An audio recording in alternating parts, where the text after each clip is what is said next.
Bathed in sunshine with clear blue skies, a little bit of a breeze to take the edge off of what should be temperatures around 70 degrees. We could not have ordered up a better afternoon for softball at Defiance High School. With less than a week left to go in the regular season, everybody trying to finish up as strong as possible before they get ready for the first round of sectionals. Welcome aboard, everybody. DCTV Sports is on the air. Brent Balbinot alongside Scoop Miller with the Estill Chevrolet Cadillac pregame show. Estill Chevrolet Cadillac, located on North Clinton Street in Defiance, earning your trust one satisfied customer at a time. Visit them online at drivebobestill.com. Scoop, we've got two teams that are basically trying to put a little wind in their sails, or more specifically, keep a little wind in their sails entering this afternoon. This was a washout from 2 weeks ago. Originally, this game at this day was not on either team's schedule. Defiance was originally scheduled to host Bryan this evening, but since this is a WBL matchup and conference games come first, they are playing here tonight against Shawnee. The Bulldogs, matter of fact, the last time we were on the air, hard to believe, a few weeks ago against Ayersville, 10-6 and 3-0 in the WBL. They have fallen on some hard times, having to make up some games due to losses, weather-related. They have now dropped to 14-9 overall, but more specifically 5-3 in the WBL. But, Scoop, they have won their last two. They want to make it 3 in a row here this afternoon. Yeah, and I think they've got a good shot of getting that third straight win. Defiance has defeated Shawnee the last 3 times these two have met. In fact, Defiance has really dominated, outscoring the Indians 33-1 the last 3 years. But I think we'll have a much different game here this afternoon. Shawnee's been playing some good softball. They're coming off an 8-2 win over Lima Central Catholic, and they also have won 4 of their last 6. So they want to try to finish strong in the WBL, get some wind in their sails, as you mentioned, heading into that sectional tournament just around the corner.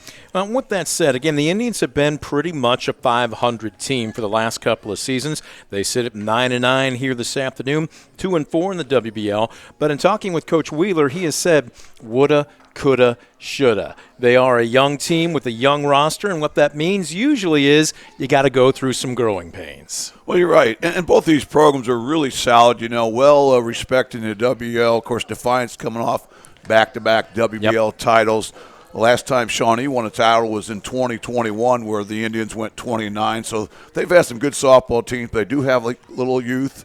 But again, we've got a great day for softball. The fact that you're out here, we haven't had great weather this year, so I think both teams are going to be ready to go here this afternoon. Far from great weather. Let's go ahead and break down in the circle. That's where it starts. You always hear about it in baseball. It starts on the bump.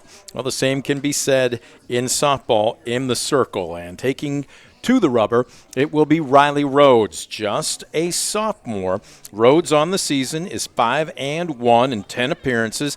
The ERA is a little beefy at 4.41, but Scoop, like we talked about, growing pains last year as a freshman, she was thrown into the fire. She was 3-12 with an ERA that was, well, you know what? We'll just draw the curtain of charity on it. It was beefy. So, much improved, but again, still an underclassman. Well, she is, but again, she's used that experience, I think, to her advantage. She's certainly a very solid softball player, got a high upside.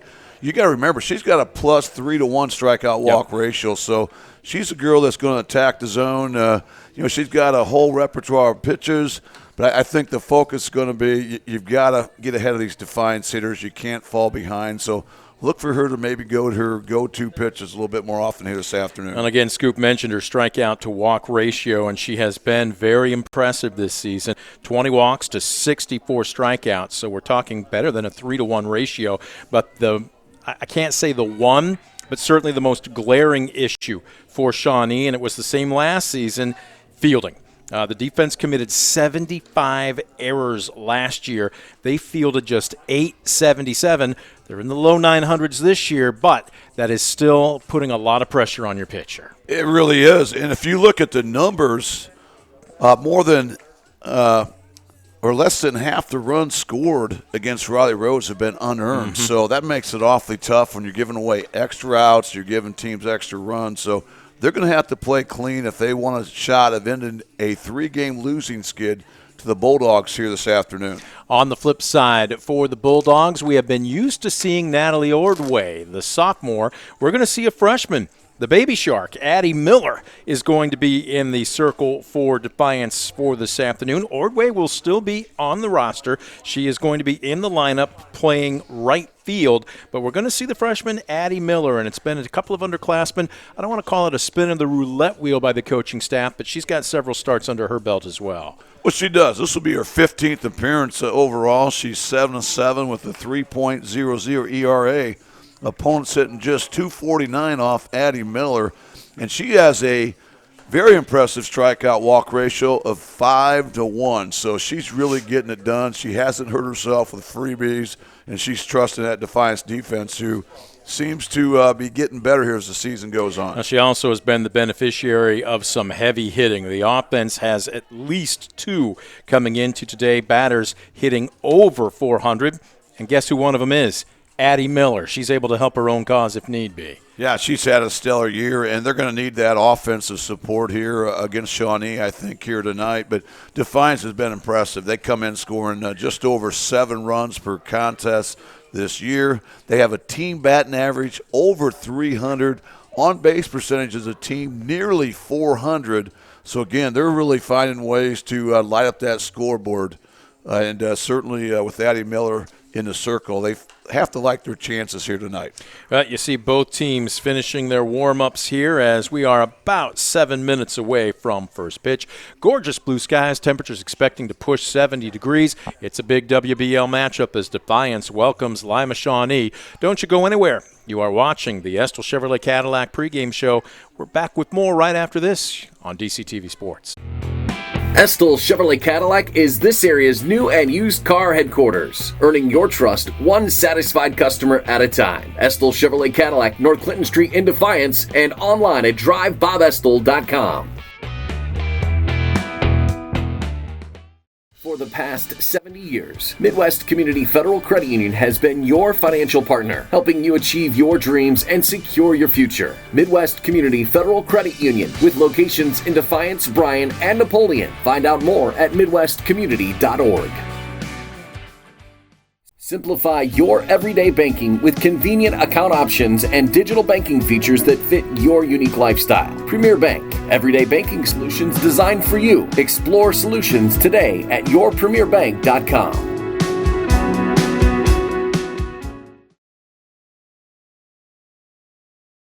Visit Mark Moats Ford and check out some of the best new Ford models. Mark Moats Ford has been serving the Defiance community since 1916. Visit them today, County Road 424 in Defiance, and online at markmoatsford.com. Proudly serving the area with the highest quality contracting services for nearly 100 years. Baker Schindler Company of Defiance and Paulding, 419-782-5080. Online at baker-schindler.com.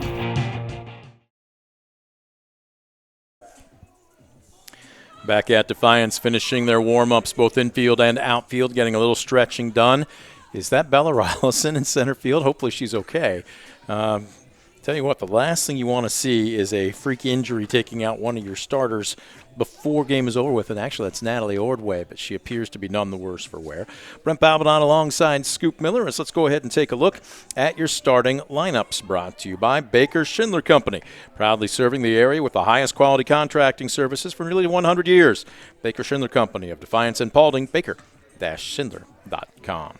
Let's go ahead and take a look at the lineup, batting order specifically for the Indians of Shawnee. Again, they enter this afternoon at 9-9 overall. And taking a look at where they're at in the WBL at 2-4. Scoop, this is a team, though, that I think if you – obviously we've talked about this multiple times. If you sleep on them, they're going to come back and bite you. This is a team that is just kind of waiting to get over the hump. I can't agree more. You know, the fact that we talked about really the pitching as far as, you know, Riley Rhodes, a girl that struggled last year, got thrown in the fire. But this year, you know, she's found a way to win 6 ball games against just 3 losses. Their offense comes in. This is a capable offense. They're scoring 5.9 runs per contest. They have a team batting average of 321, a team on-base percentage of 411. So they've been getting those table setters. They kind of lack those clutch 2-out hits.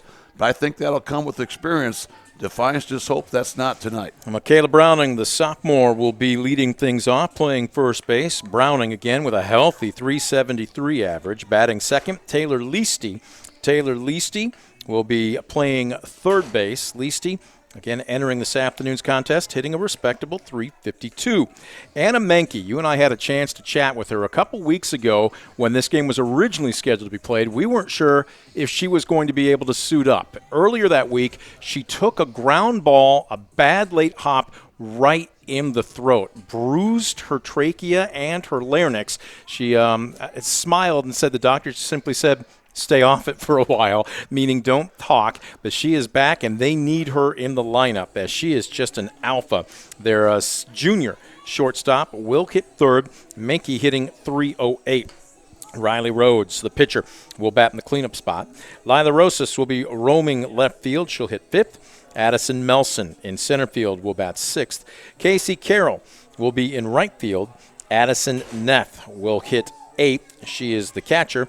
And then Georgia Kleppa will be the designated player. She will bat ninth in place of the flex player, the second baseman, Lily Daly. That is the order and the lineup for the Indians. Defensively, let's take a look at how Defiance will counter, and this is where they'll be in the field. And again, we're going to see the baby shark, the freshman, Addie Miller, in the circle. We talked on it. She's got better than a 3-to-1 average. Was it a 3-to-1 average? Let me double check before I put my foot in my mouth here. But again, the freshman, between her and Ordway, have been getting bulk of the work this season. She's got 14 appearances, is 7-7 in those 14 with a 3.00 ERA, 18 walks, to 90 strikeouts. That's a little bit better than a 3-to-1 ratio. She's tossed 81 2/3 innings pitched, and again, opponent's batting average against her is a respectable 249. We've got an all-underclassmen battery. Again, nails is, I think, how we referred to Chloe Seiler. Well, she's been taking a beating since our last ball game. She is healthy, but they want to give her a rest today. So she will be available if they need a reserve, but she will be watching the sophomore Aaliyah Shaver. So an all-underclassmen battery from left to right on the infield. It goes junior, senior, freshman, senior. And Bella Gutierrez, Ava Cullen, Addie Roth, and Amira Jalad. From left to right in the green, junior, sophomore, Ellie Ward, Bella Rollison, and Natalie Ordway. As Defiance has finished their warm-up, Shawnee now onto the field and doing the same thing as we're about 3 minutes away from first pitch. We're going to take a quick timeout. When we come back, we'll have Scoop's keys to the game and the national anthem. Don't go anywhere. You're watching DCTV Sports and the Estill Chevrolet Cadillac pregame show. Visit Mark Moats Ford and check out some of the best new Ford models. Mark Moats Ford has been serving the Defiance community since 1916. Visit them today, County Road 424 in Defiance, and online at markmoatsford.com.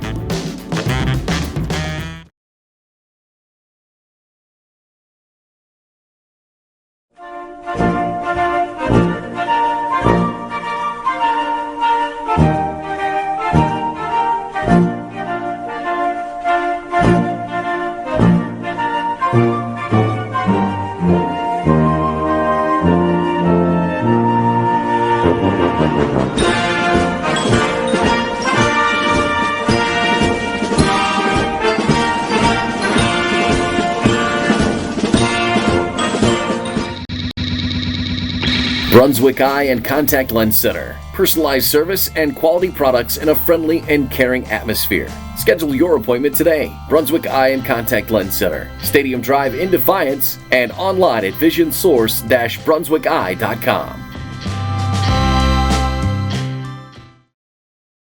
In life, unexpected challenges can test us.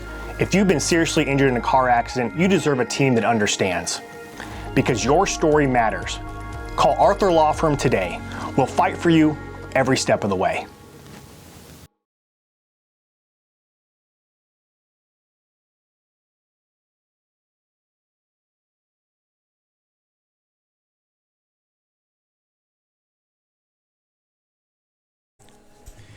Back at Defiance High School, you get a good look at the backdrop, the school there.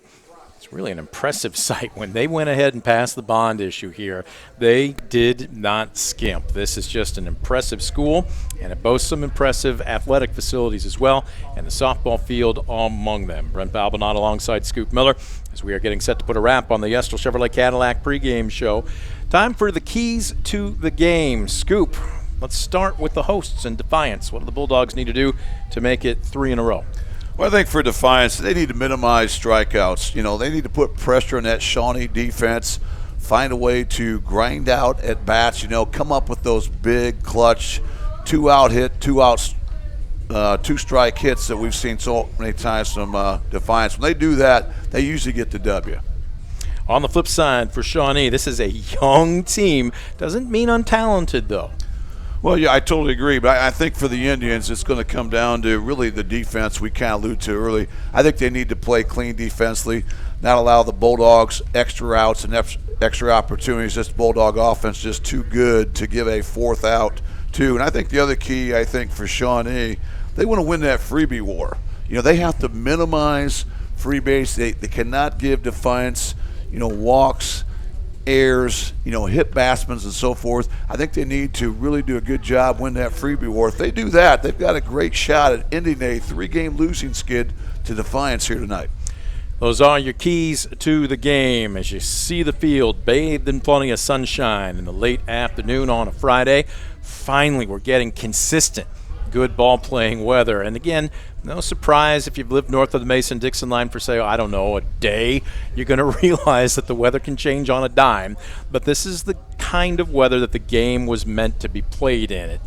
No weather errors, no weather-related fill in the blank. And not uncommon, as we've talked about, to see the statistics that need to go up, the statistics that need to go down as you play week after week in decent ball-playing weather. Yeah, that tends to happen, early on with the cold weather is tough to get the bats going right away. It also makes it a little bit tougher to locate as a pitcher.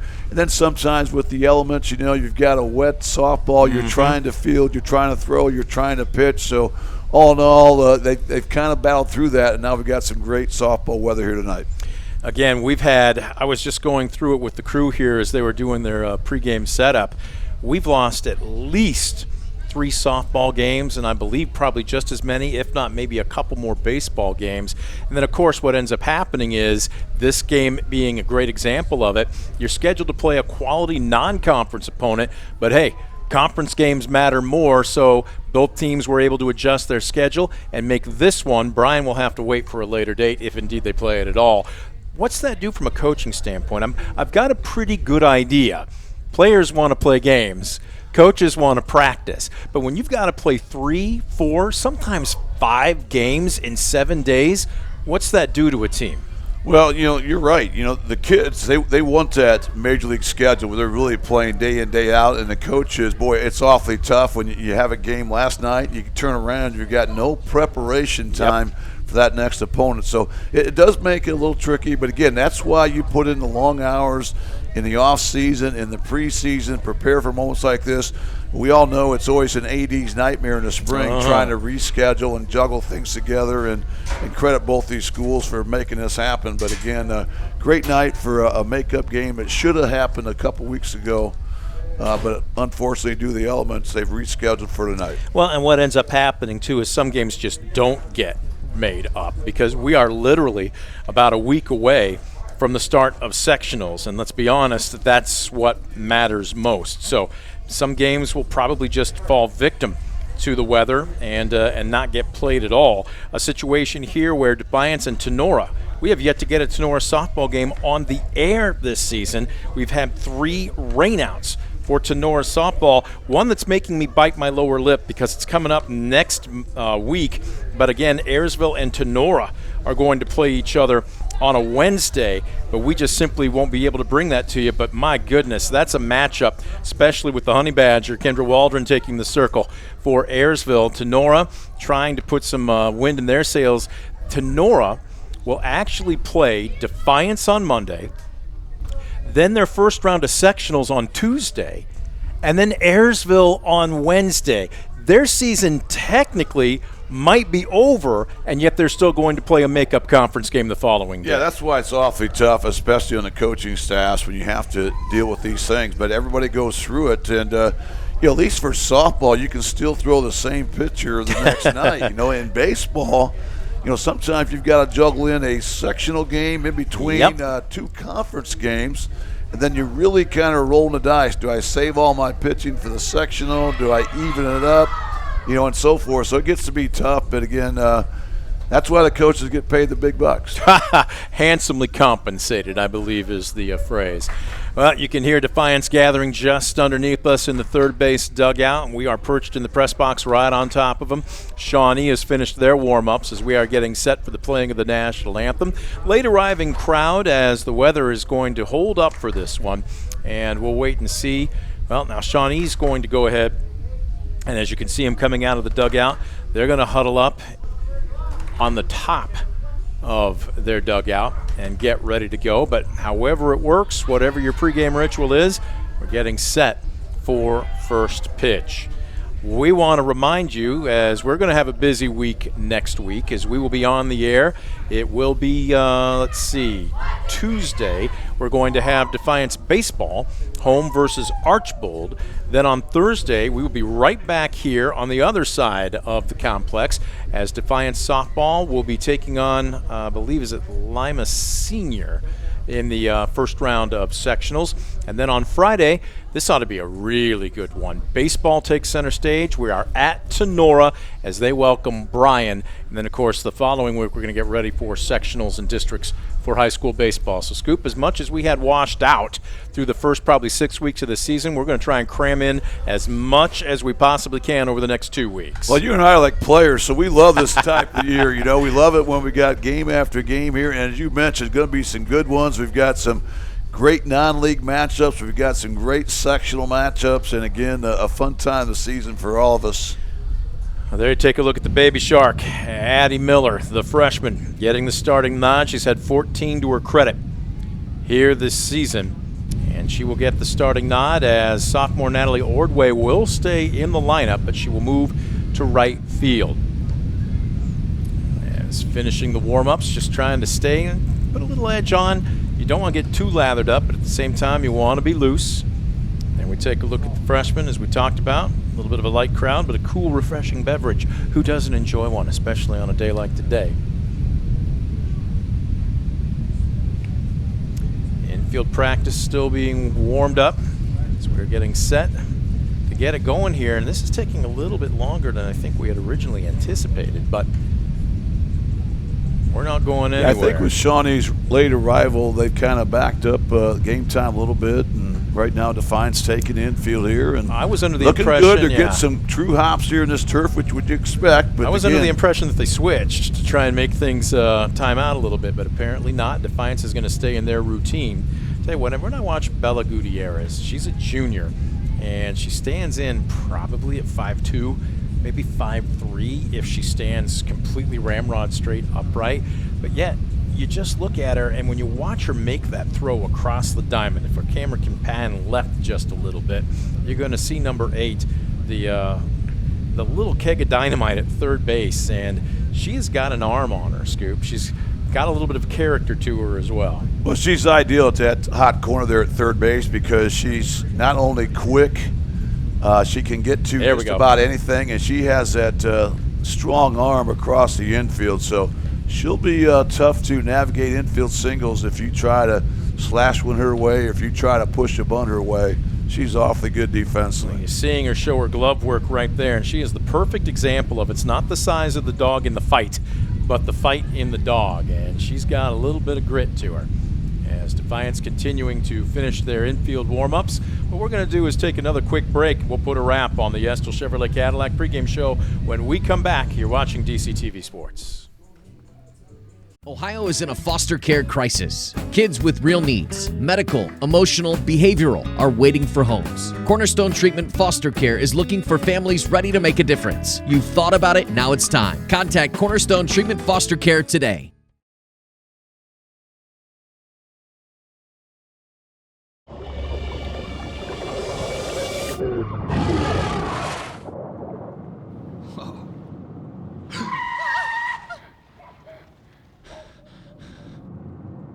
Eyes forward. Don't drive distracted.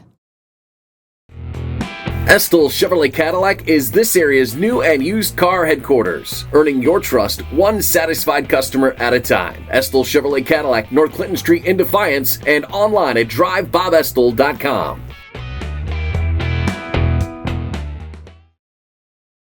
For the past 70 years, Midwest Community Federal Credit Union has been your financial partner, helping you achieve your dreams and secure your future. Midwest Community Federal Credit Union, with locations in Defiance, Bryan, and Napoleon. Find out more at midwestcommunity.org.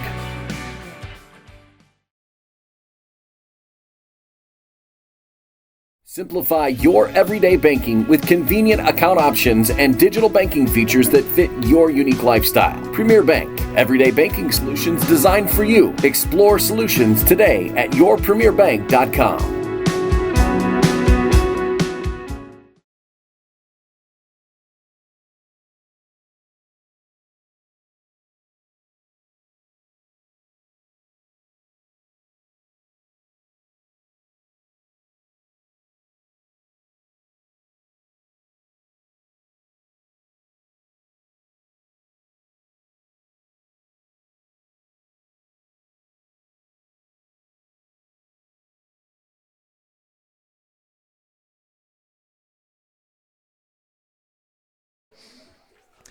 Estill Chevrolet Cadillac pregame show continues as Defiance finishing their warm-ups.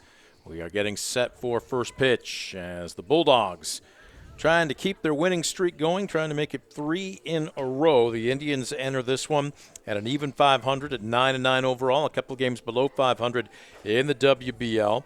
They knocked off Lima Central Catholic 8-2 a night ago. They had a game earlier this week against Van Wert, postponed due to rain. They lost 3-1 against St. Mary's Memorial, but back on the first of the month, knocked off New Bremen 9-2. So again, 9-9 overall, 2-4 in conference play. For the Bulldogs, 14-9 overall, 5-3 in the WBL, but to think they started 3-0, so they've gone 2-3 over the last 3 weeks. And I know in talking with Coach Parrish, a situation where we talked about cramming as many games as possible into such a short amount of time. They had to do exactly that, and he thinks it took a little bit out of them. Looking at their schedule, again, they were on the road 3 straight games in a row, and if I could find their schedule underneath a small cubic ton of paper, they were at Salina, at Elida, and I believe it was at Kenton. Back to back to back. And he said they really struggled. He goes, that did take a lot out of them, both physically and a little bit mentally. Well, I think you're right. And again, that's, the thing about playing spring ports in Northwest Ohio here, sometimes that happens. But, this is a Defiance team that always has the bar set high. We talked about they're coming off back-to-back Western Buckeye League titles. They were looking to get their 10th overall this year, but it's not going to happen as right now Salina looking good at 7-0. They can clinch an outright title tonight with the win against St. Mary's Memorial. And right now, for Salina, trying to go 9-0, trying to win their first WBL title since 2019 when they tied with Defiance at 8-1 for top honors in the Western Buckeye League. You talk about cramming games into a short amount of time, even at the end of the season. Again, Defiance has Shawnee tonight, then tomorrow on the road at Lincoln View, then a couple of days off on Monday at Tenora. That game was a month in the making. It was washed out almost 5 weeks ago, and then blink, and 2 days later, they're home back on this field against Lima Senior for the opener of sectionals. Yeah, well, I'm glad they're making that game up. I mean, I think you owe it to your kids. Try to get every game in you can. It's not always possible here with the elements that we talked about. But, again, you do get kind of backlog a little bit. But I think you use that as a way to maybe develop depth, get some repetitions. And, of course, the kids love it. They get a chance to play day in, day out. We're going to take another quick timeout. When we come back, we are going to get set for first pitch. You are watching the Estill Chevrolet Cadillac pregame show located on North Clinton Street in Defiance on DCTV Sports. Visit Mark Moats Ford and check out some of the best new Ford models. Mark Moats Ford has been serving the Defiance community since 1916. Visit them today, County Road 424 in Defiance, and online at markmoatsford.com.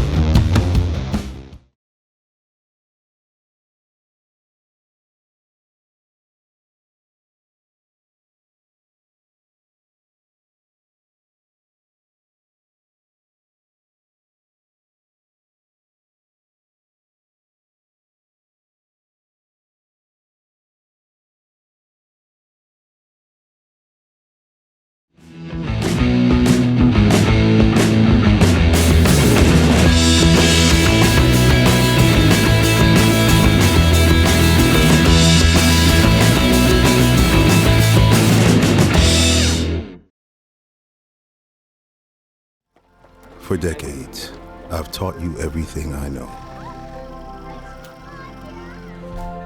But only you can prevent wildfires.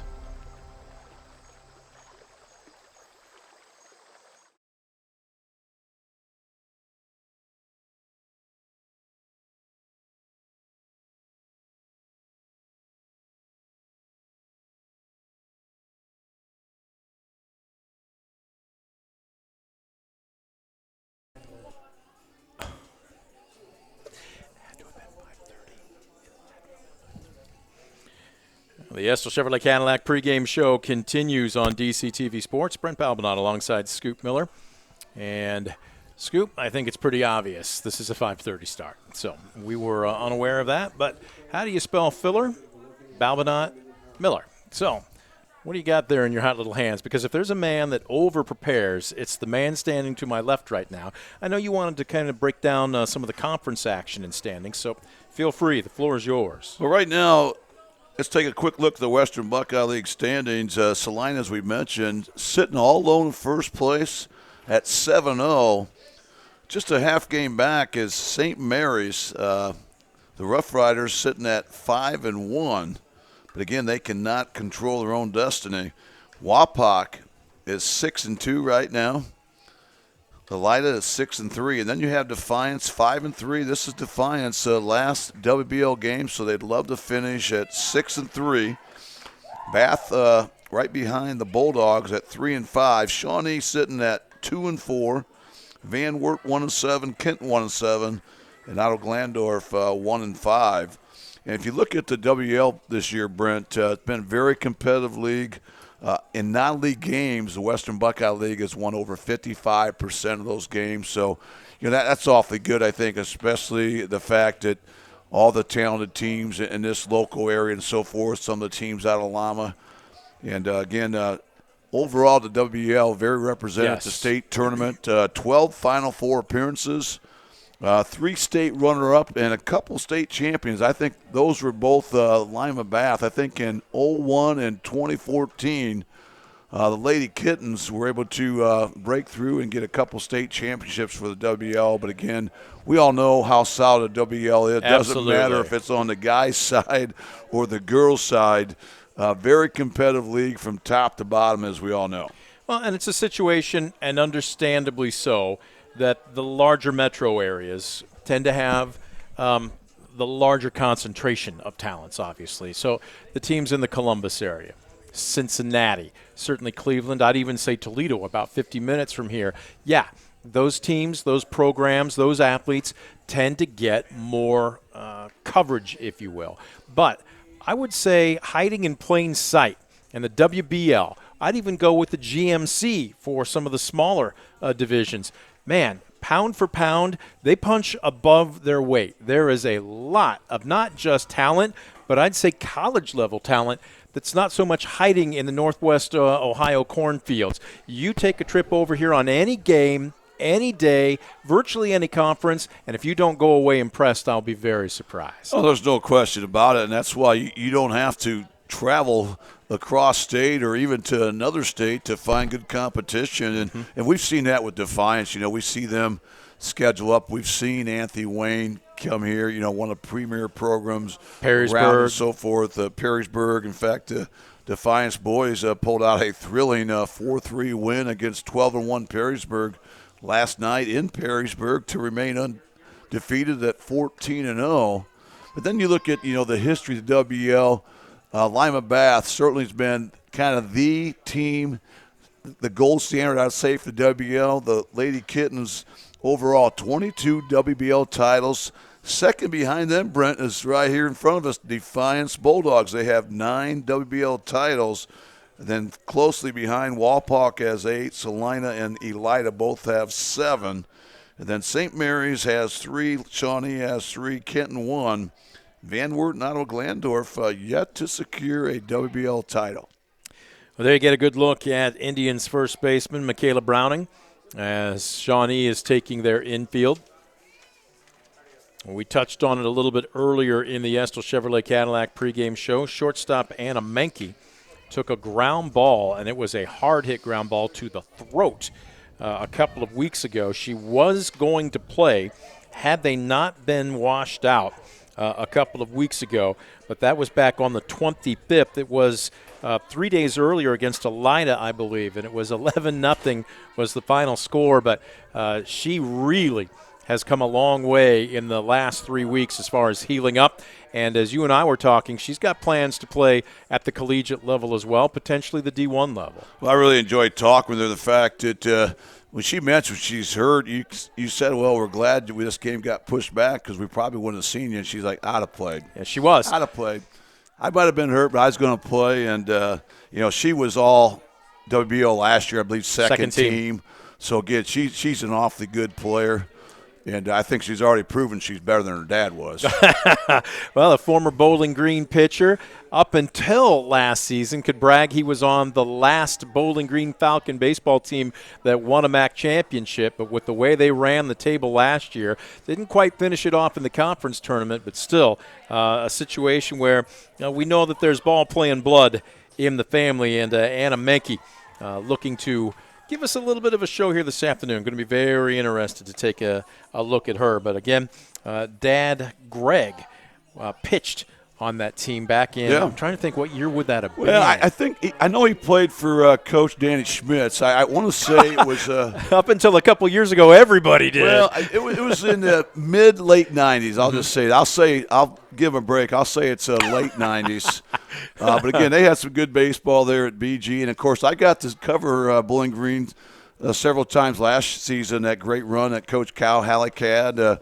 Those guys won 34 games last year. They won the MAC by 5 games. That's just unheard of. It usually comes down to that final series, that final day. And last year, the Falcons won by 5. And, of course, I had the Falcons last week as well, and they've got another good team this year. Well, they were bombers last year. They might give up some runs, but they were going to score some runs. We'll wait and see if there's a little magic in Anna Menke's bat here this afternoon. As we talked about it, a healthy 300-plus average. As you see, there's the men in blue. Now, there is a baseball game on the other side of the complex as well, so apparently they're traveling in packs. But we are getting closer and closer to first pitch. So what we're going to do is take another quick timeout. When we come back, we're inching closer to the start of this one. You're watching the Estill Chevrolet Cadillac pregame show on DCTV Sports. Visit Mark Moats Ford and check out some of the best new Ford models. Mark Moats Ford has been serving the Defiance community since 1916. Visit them today, County Road 424 in Defiance, and online at markmoatsford.com.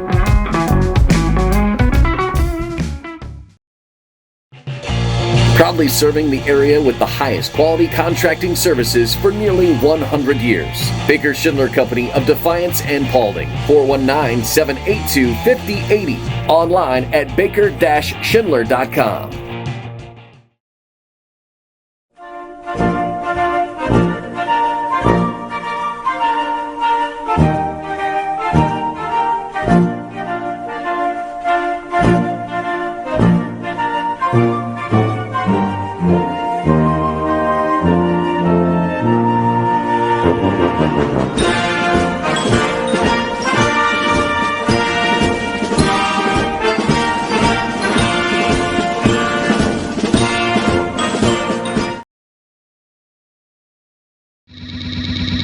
Brunswick Eye and Contact Lens Center. Personalized service and quality products in a friendly and caring atmosphere.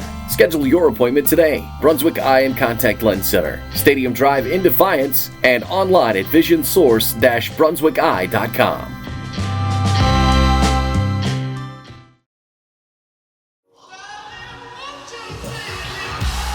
Being your best isn't just about taking care of your body. It's about taking care of your mind and mental health.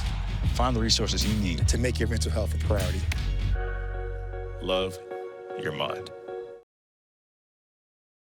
Ohio is in a foster care crisis. Kids with real needs, medical, emotional, behavioral, are waiting for homes. Cornerstone Treatment Foster Care is looking for families ready to make a difference. You've thought about it, now it's time. Contact Cornerstone Treatment Foster Care today. Estill Chevrolet Cadillac is this area's new and used car headquarters, earning your trust one satisfied customer at a time. Estill Chevrolet Cadillac, North Clinton Street in Defiance, and online at drivebobestill.com.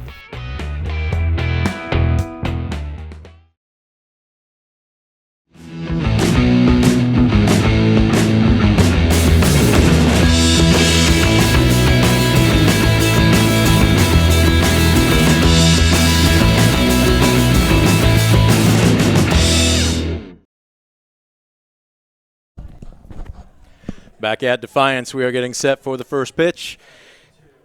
As both head coaches, Coach Parrish and Coach Wheeler, at home plate, exchanging lineup cards, a few pleasantries, and talking with the umpires here this afternoon.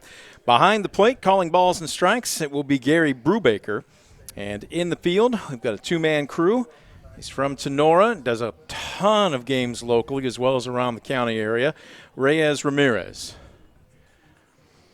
So we've got a very experienced umpiring crew here this afternoon, Scoop. We do, and I can honestly say neither one has ever tossed me. Now, they both teed me up on the basketball court, but they've never tossed me. So is there a story you want to share there? Or you want to draw the curtain of charity on it pretty quickly?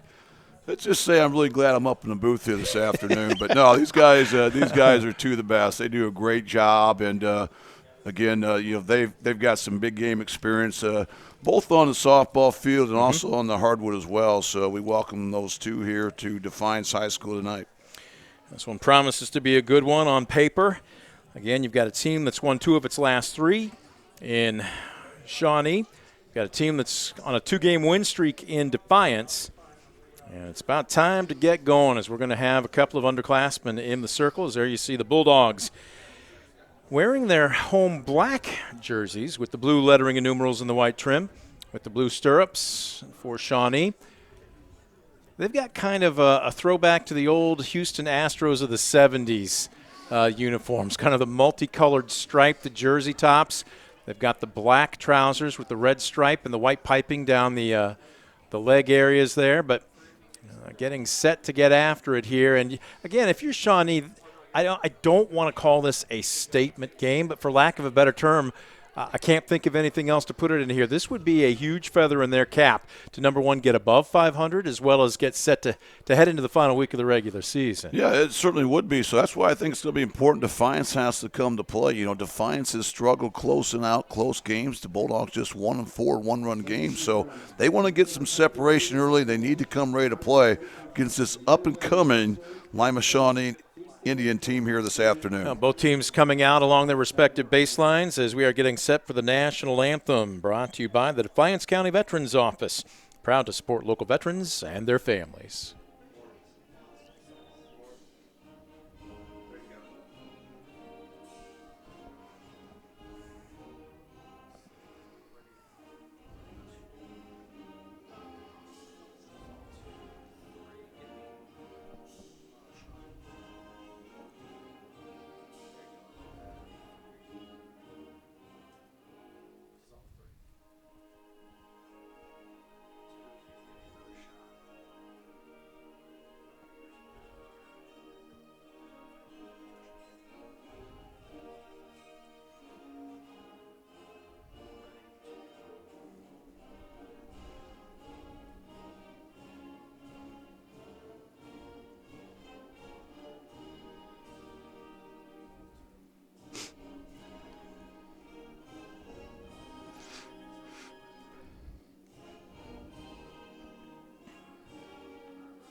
And the national anthem, brought to you by our underwriter, the Defiance County Veterans Office, proud to support local veterans and their families, connecting them with resources available to them. If you'd like to learn what you might be eligible for, give them a call at 419-782-6861. That's 419-782-6861.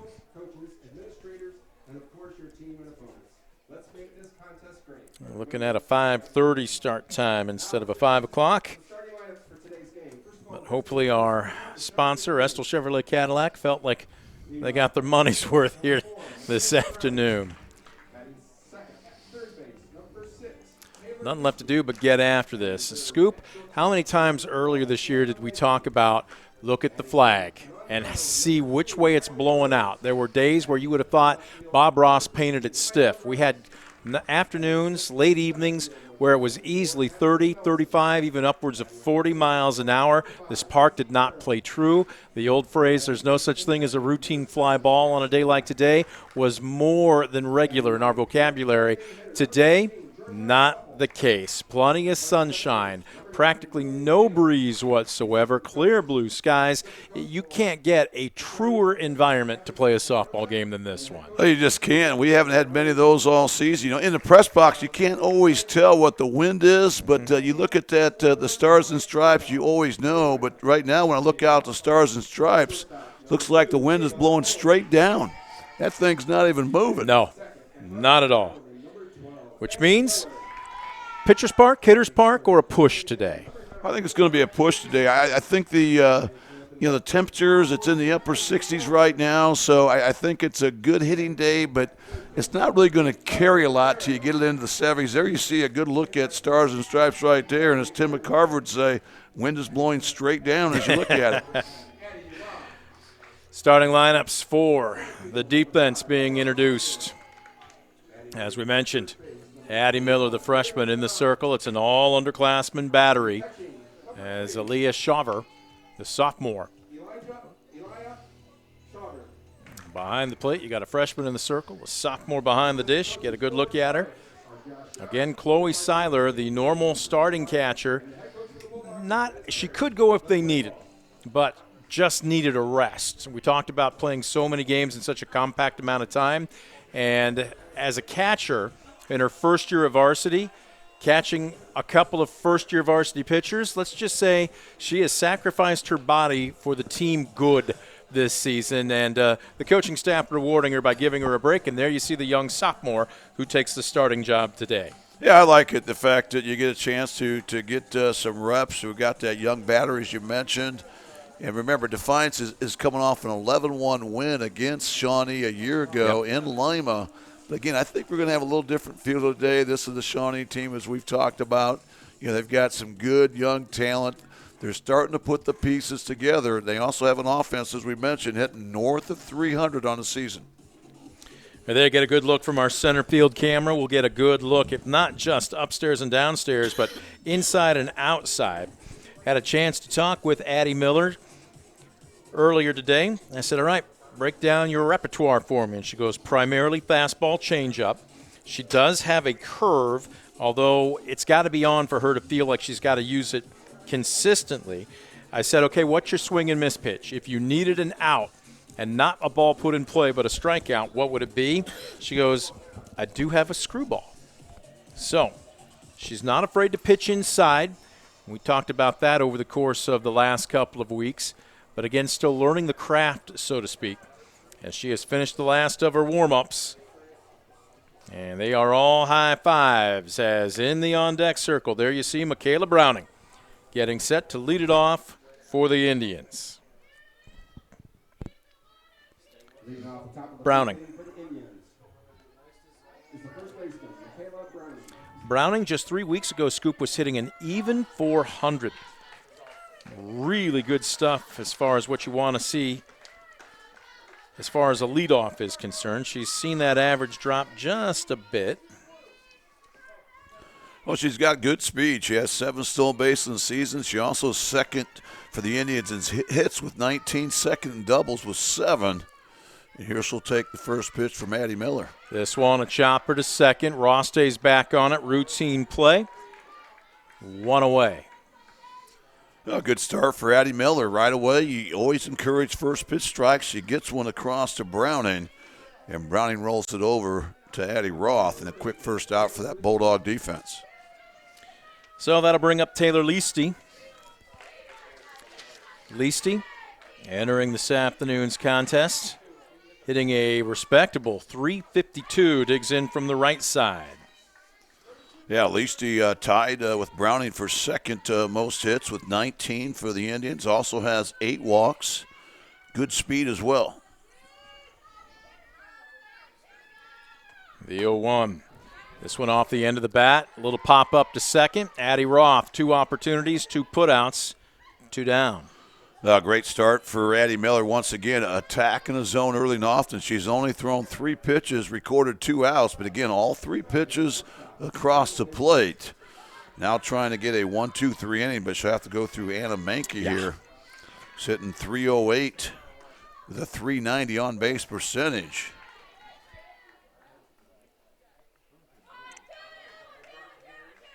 Menke looking at a 1-0 count. Righty-righty matchup. Freshman versus junior. Miller deals. Swing and a miss. 1-1. Outfield for the most part straight away. Normal play depth. Dimensions 205 to all areas of the park. Swing and a miss, and it looks like Miller pulled a string on that nasty changeup. And now ahead in the count, 1 ball, 2 strikes. Yeah, great-looking changeup that time from Miller. She's able to kind of paint that outside edge with it. Swung and a miss. She got it for strike 3, and that is a Premier Bank strikeout. It's a 1-2-3 inning. No runs, no hits, no errors, and nobody left the board. We're through 1/2 inning. Shawnee nothing. Defiance coming to the plate. You're watching DCTV Sport.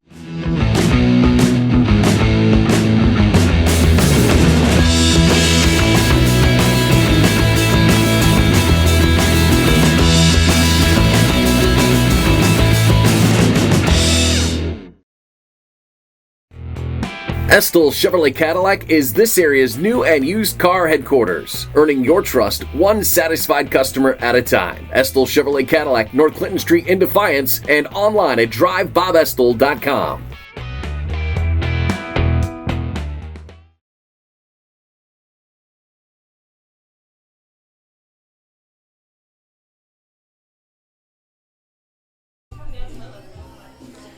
Back at Defiance, it was a 1-2-3 inning for the Bulldog freshman Addie Miller.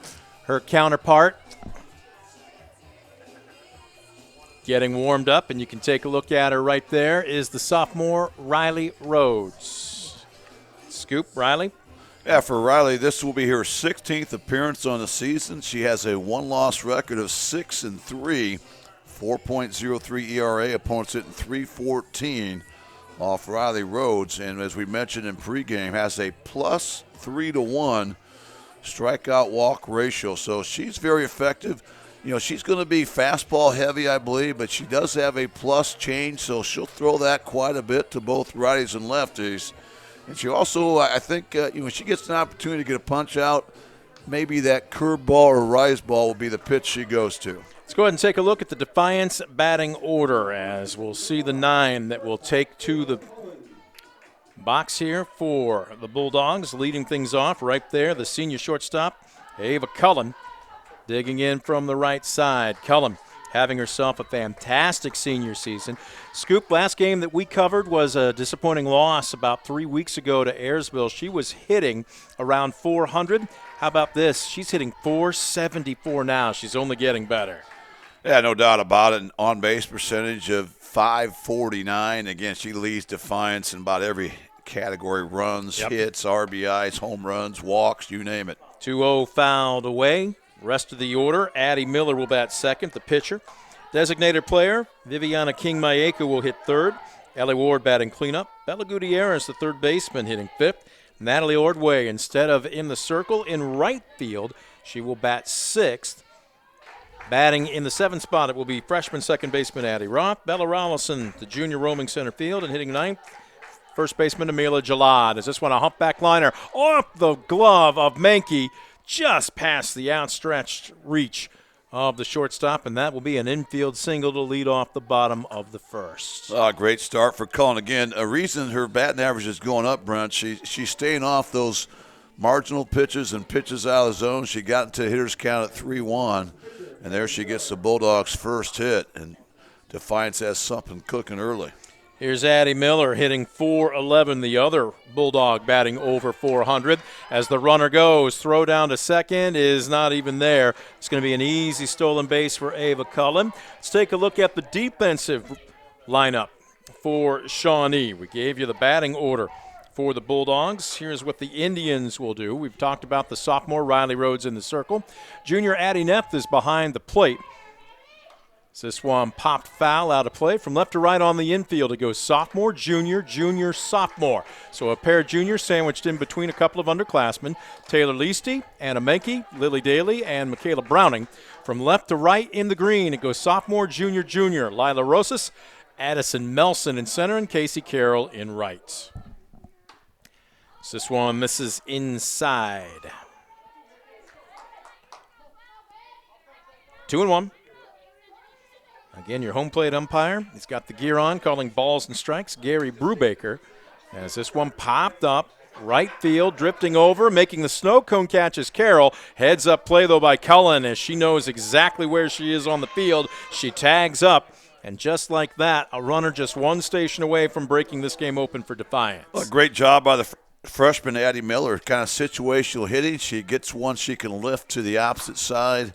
Nice catch there by Casey Carroll in right field, but heads up base running by Cullen as she takes third base. And now Defiance, chance to strike first here with one out, and Cullen on third. Golden opportunity with only one away, as you heard Scoop mention, for the designated player, Viviana King-Maeku. Hitting .318 on the season, 9 RBI. Number 10 standing at third as she's looking at an 0-1 count and swings right through it, strike two. King-Maeku.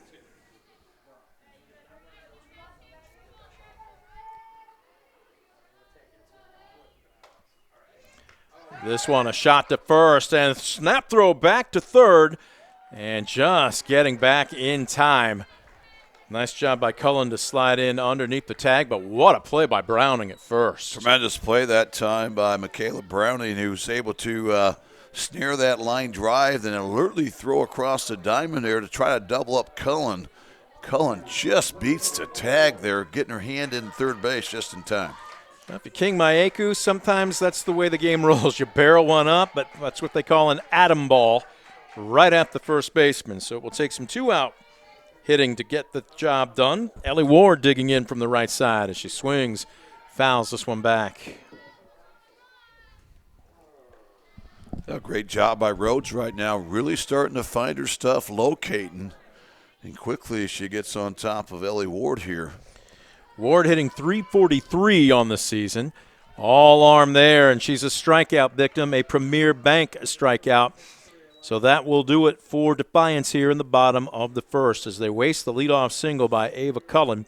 No runs on a hit, no errors, and a runner left stranded at third. We've got one in the books. No score. Back at Defiance after this. You're watching DCTV Sports. For the past 70 years, Midwest Community Federal Credit Union has been your financial partner, helping you achieve your dreams and secure your future. Midwest Community Federal Credit Union, with locations in Defiance, Bryan, and Napoleon. Find out more at midwestcommunity.org.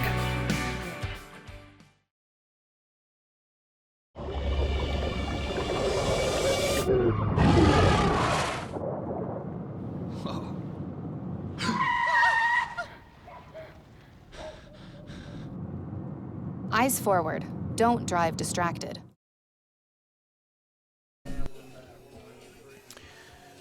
There you take a good look at Coach Wheeler sauntering down to the third base coaching box and into the shade. So we're working our way through the latter portions of a Friday afternoon here at Defiance. Both teams threatening in the first inning, but nobody able to bring home the leading tally. So the top of the second will bring up 4, 5, and 6 for the Indians. Riley Rhodes, Lila Rosas, and Addison Melson. First pitch, home plate umpire Gary Brubaker raises his right hand, says strike one. Addie Miller continues to get a lot of first pitch strikes across in early. Miller has a definite routine. I want you to break it down here. Is this one a shot at second? Nicely snared by Roth. And tell you what, she has had a hand in all but one putout so far here this afternoon. The freshman second baseman is making it good. Yeah, she's read the scouting report. She seems to be in the right place at the right time. That ball struck well that time by Riley Rhodes, but a good play on the one hopper by Addie Roth. And a quick first out for Addie Miller and company.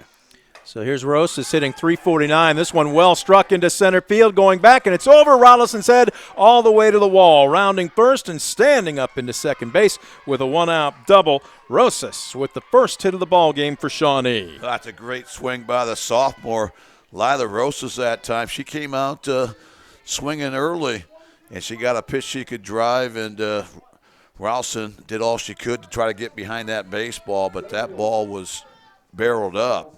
And a one-out double for the Indians. So they have something cooking here in the top of the second. So here's Addison Melson hitting .211 on the season. She's been pretty much at the .211 mark for the last month and a half. Again, they were supposed to play here a few weeks ago in a game that got washed out. She was hitting .211 then. She's hitting .211 now. Looking at an 0-1 count. This one off the inside of the bat, a diving attempt by Jalad in foul territory, but she couldn't come up with it. Yeah, great effort by Jalad. You know, that's a ball, if it's fair, you probably don't want to dive after in one of those high-risk, high-reward plays, but that being foul, she had nothing to lose. Just couldn't quite get the glove there in time. So here's Miller checking her wristband, getting the progressions ahead in the count, 0-2. Freshman deals outside. Well, after the graduation of Tegan Zipfel last year, two-time all-conference player, now playing across town at Defiance College, they knew they were going to have to go to somebody else, and this one, a worm burner. I'm going to guess that was a changeup that she just lost her grip on, but that wild pitch is going to allow Rosas an extra station, and she stands up easily into third base. Well, that's huge because now with the runner at third, one out, you can be situational here. Just try to put something on the ground that's going to score a run, elevate something to the outfield. 2-2, chopper to third. Gutierrez is going to come home, and they get her.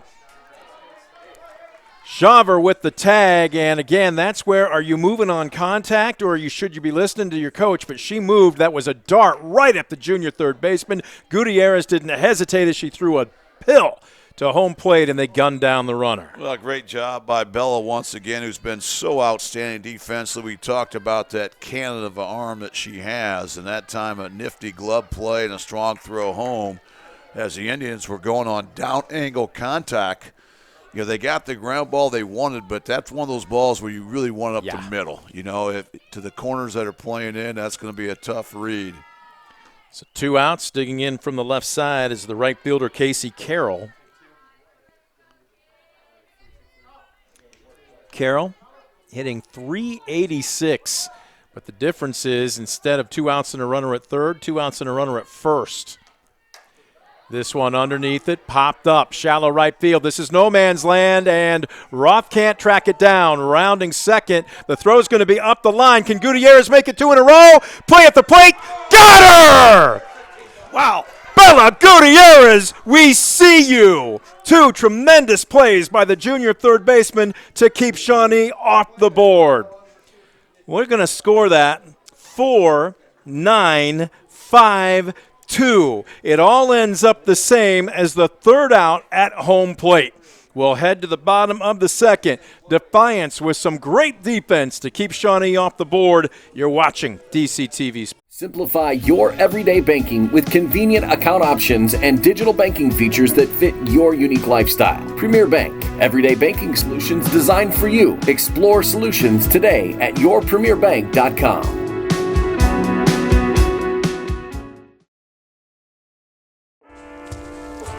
1 in 10 kids vape. Each vape pod can contain the same amount of nicotine as a pack of cigarettes. The Health Class Film Guy isn't the best person to talk to your kid about vaping. Got a few minutes? You are. Talk to your child about vaping today. Bottom of the second inning. Mark the top of this frame down, and in particular, junior third baseman Bella Gutierrez, throwing not just 1, but 2 Shawnee players out at home plate to keep this a scoreless contest. What a great job at Defiance defense. You know, not many times you're going to give up a double, then a wild pitch, and then a base hit, but yet you get out of that inning unscathed. That's what happened because we had 2 tremendous plays from Bella Gutierrez at third base there. And look who's leading off the inning. She had 2 assists to home plate. Oh, she squares the bunt. That had a ton of English on it, and it came back. She had everybody fooled, and if that had stayed fair, that was going to be a base hit. Well, that was trouble off the bat, but credit to Taylor Leasty that time, the third baseman for the Indians. She saw the spin it had on it. Instead of picking up fair territory, she let it roll foul. Ends up being a strike. But, boy, that was inches away from an infield bunt single. The 0-2 bounces across home plate as Gutierrez takes for ball one. Riley Rhodes, the sophomore, you take a look at her. In the circle, she gave up a leadoff single to Ava Cullen. Cullen got as far as third, but could go no further as Gutierrez swings underneath the rise ball for a big Premier Bank strikeout to start off the bottom of the second. Yeah, that was a great-looking rise ball from Riley Rhodes. That's not a pitch she uses very often, but as we mentioned, kind of her out pitch. When she gets to that 2-strike count, that's one she'll have confidence to throw on. That time, well located. So here's Natalie Ordway hitting .271. This is the first Defiance softball game we have called this season where she has not been in the circle, Scoop. She stays in the lineup because she's a good all-around athlete. She's playing right field today. But right now, stepping up at the plate, trying to get something going here in the bottom of the second. Yeah, the sophomores had a good season at the plate, hitting .271, a very good on-base percentage. Dirty changeup by Riley Rhodes. Natalie Ordway almost swung 3 times at that pitch. Holy cow. Well, we mentioned she's got a plus change. She's not afraid to use it against any hitter any time. Oh, she challenged her with what looked like a rise ball, and that one fouled straight back. She got away with one there. No balls, 2 strikes. Melson a little deeper than you would say normal play depth in center field. Everybody in the outfield pretty much straight away as this one misses way upstairs.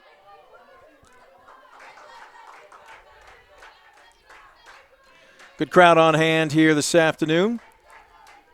The 1-2, that almost came through the window here, Scoop. That was very close. Yeah, she turned on that ball that time. Just had plenty of barrel on it, but way out in front. That was coming in our living room. Yep. Almost took out one of our press box cameras. 1-2, change up. She just got a piece of it. She was way out in front. A great adjustment by Ordway that time. I was expecting that changeup to come deep in the count. She got it on that pitch. Did a great job of just fighting it off. So 1-2 after fouling away 3 straight, make it 4 straight. And this is becoming quite a competitive at-bat for Natalie Ordway. Boy, it has right now. Just find a way to stay alive. And she's done a great job fighting off some tough 2-strike pitches from Riley Rhodes. The 1-2 on the way again. Chopper down to third, off her shoe tops. What a great throw by Taylor Leasty. Great job by Leasty that time. Good backhand glove play. That ball right on the line when she got a glove on it. Didn't look like it was going to be a bang-bang play, but with that arm, they're able to retire Ordway by a good step. So 2 quick outs for Rhodes, trying to retire the Bulldogs in order here in the second frame. That'll bring up Addie Roth. First pitch swinging. Looked like that one had some rise to it. Also had some good velo behind it, so Rhodes has been very impressive here early on. Really hitting her spots right now in the second inning. 0-1. Looks like she tried to guide that one over, but it misses in the cellar. Addie Roth, like many of her teammates, trying to finish strong here. As this one, a routine ground ball to third. Taylor Leasty showing off a cannon for an arm. Score at 5-3 on each of the last 2 batters, and that will retire Defiance in order here in the bottom of the second. No runs, no hits, no errors, nobody left the board. We're through 2. No score. You're watching DCTV Sports. Visit Mark Moats Ford and check out some of the best new Ford models. Mark Moats Ford has been serving the Defiance community since 1916. Visit them today, County Road 424 in Defiance, and online at markmoatsford.com. For decades, I've taught you everything I know. But only you can prevent wildfires.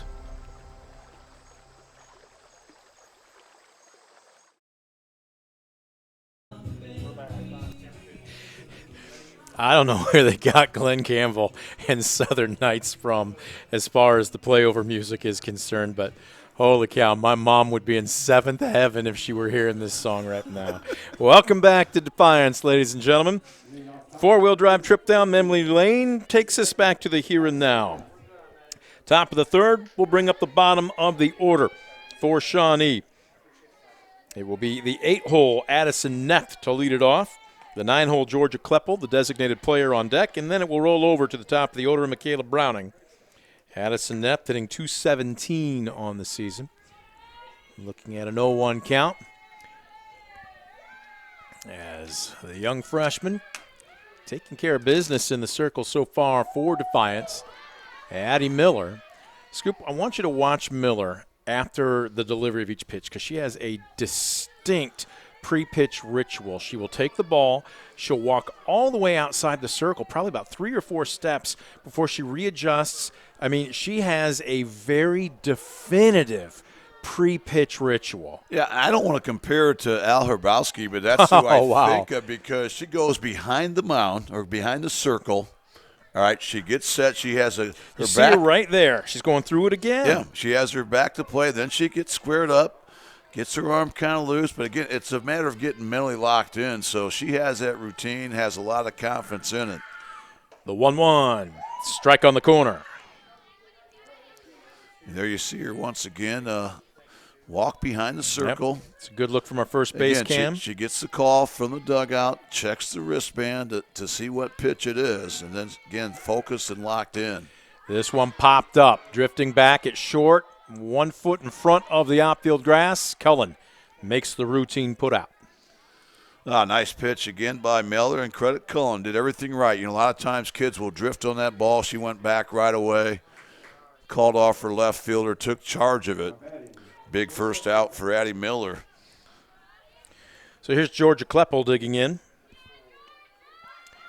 Kleppel from the right side takes a big swing, comes up empty. Kleppel, am I seeing this right? Now, granted, her sample size is smaller, only 15 at-bats. But, man, she's been taking the cover off the ball, hitting over 500, and that's a laser right at center fielder Rollison. She only had to take about 1 step over. She had her played perfectly 2 down. Well, she did, and good thing because that ball was hit on the screws that time by Klepper, but an atom ball as Rollison just had to take a couple steps back, was able to make that catch. So great start here in the third inning for Miller. There you take a look at Bella Rollison, as cool as the other side of the pillow. Very good-natured young lady, always a pleasure to talk to. So the lineup will turn over, and here's Browning digging in. Third inning, second at bat. She's 0 for 1 with a ground out to second.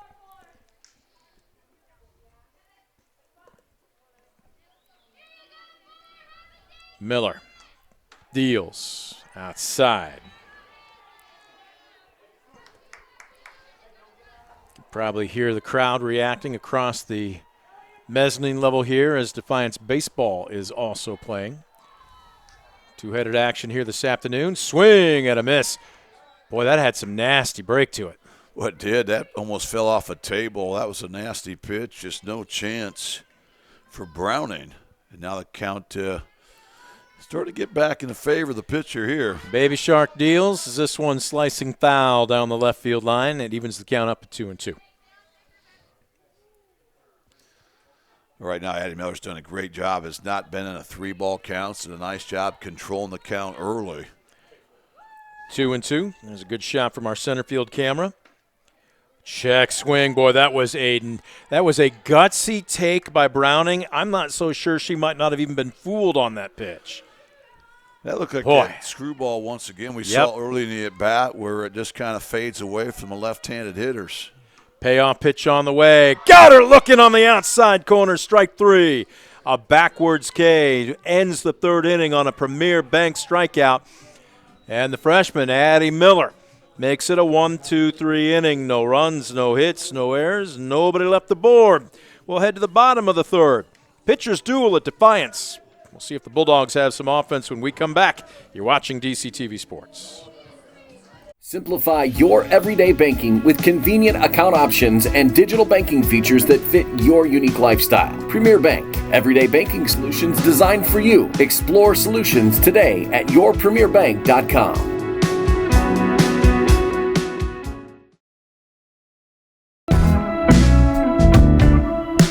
Visit Mark Moats Ford and check out some of the best new Ford models. Mark Moats Ford has been serving the Defiance community since 1916. Visit them today, County Road 424 in Defiance, and online at markmoatsford.com.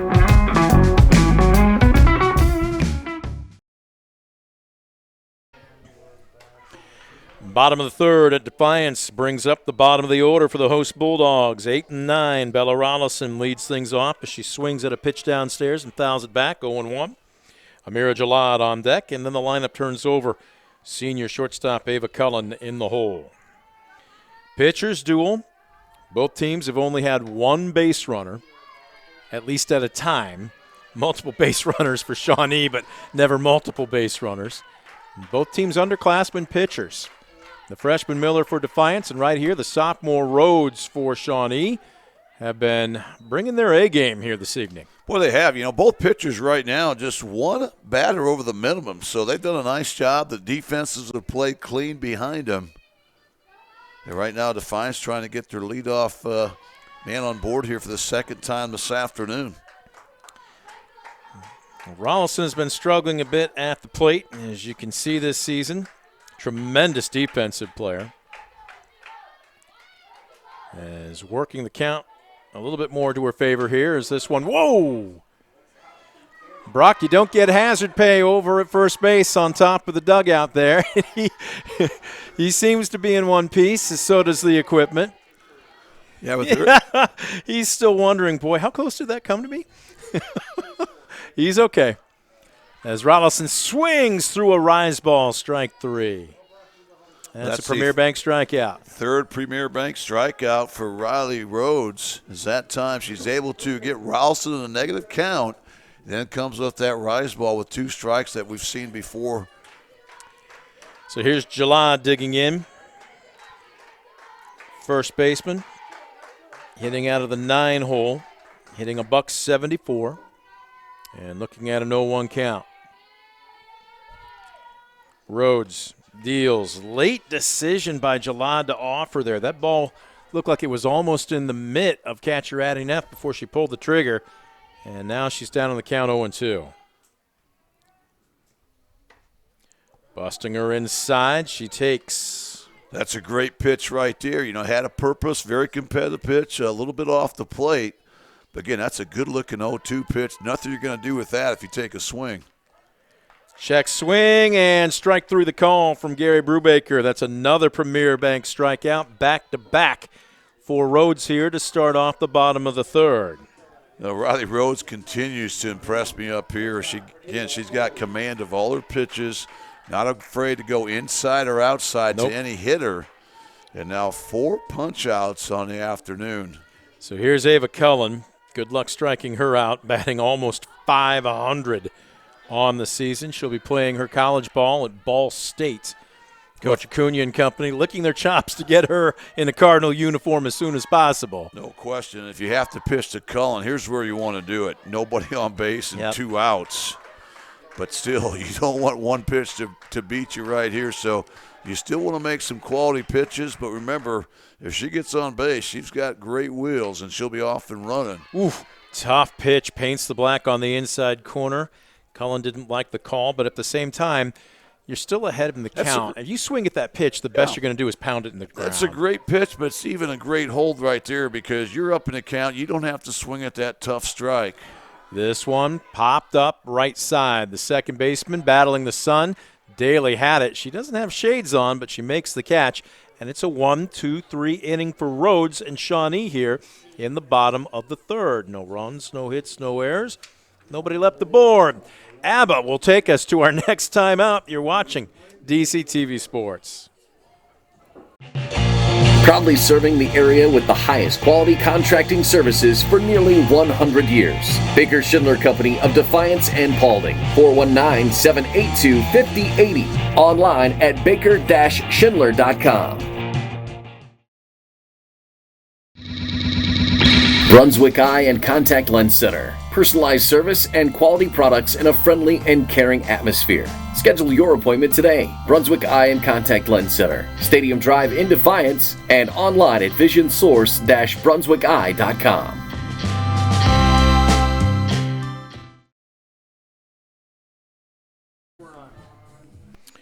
Well, there you get a good look at the Defiance dugout. Coaches, players, and all. See Coach Brooklyn poring over that stat board. No score. As a matter of fact, it's been a pitcher's duel as neither team has had more than one base runner aboard. Matter of fact, what was it? Both pitchers have faced only one batter over the minimum through 3. It'll be 2, 3, and 4 for the Indians here as Taylor Leasty sends the first pitch she sees. Shot back to the circle, and Addie Miller fielding her position. Score at 1-3 for a quick first out. Once again, aggressive swing there by Leasty, but a one-pitch, one out. And Addie Miller continues to roll here. So here's Menke entering today's game, hitting, was it 308? 0 for 1. Came just underneath that. Boy, she had that pitch measured up, just didn't get the sweet spot of the bat on it. That's a good-looking swing that time from Menke. And again, you know, you're not going to get too many fastballs across the heart of the plate. When you get one, you don't want to miss it, but that time had a great swing, but just underneath it. The 0-1 challenged her inside again, and Menke again fouls it straight back, and now all of a sudden, Miller ahead in the count 0-2. A great job by Miller. Now she's got her set up. We'll see what she wants to come with here. Look for something maybe off the plate here, up 0-2 in the count. See if she throws that Scroogey. This one popped up and will get out of play. Actually pops back off the backstop. All right, now Miller's looking good, but Menke's not being fooled, so we'll see if she maybe tries to change things up, maybe go with a curveball off the plate. The 0-2. Second time, misses in the cellar. And we talked with Menke. Said that she's been in contact with several smaller schools, the D2 and D3 level. Potentially a MAC school or two interested as she checks her swing here.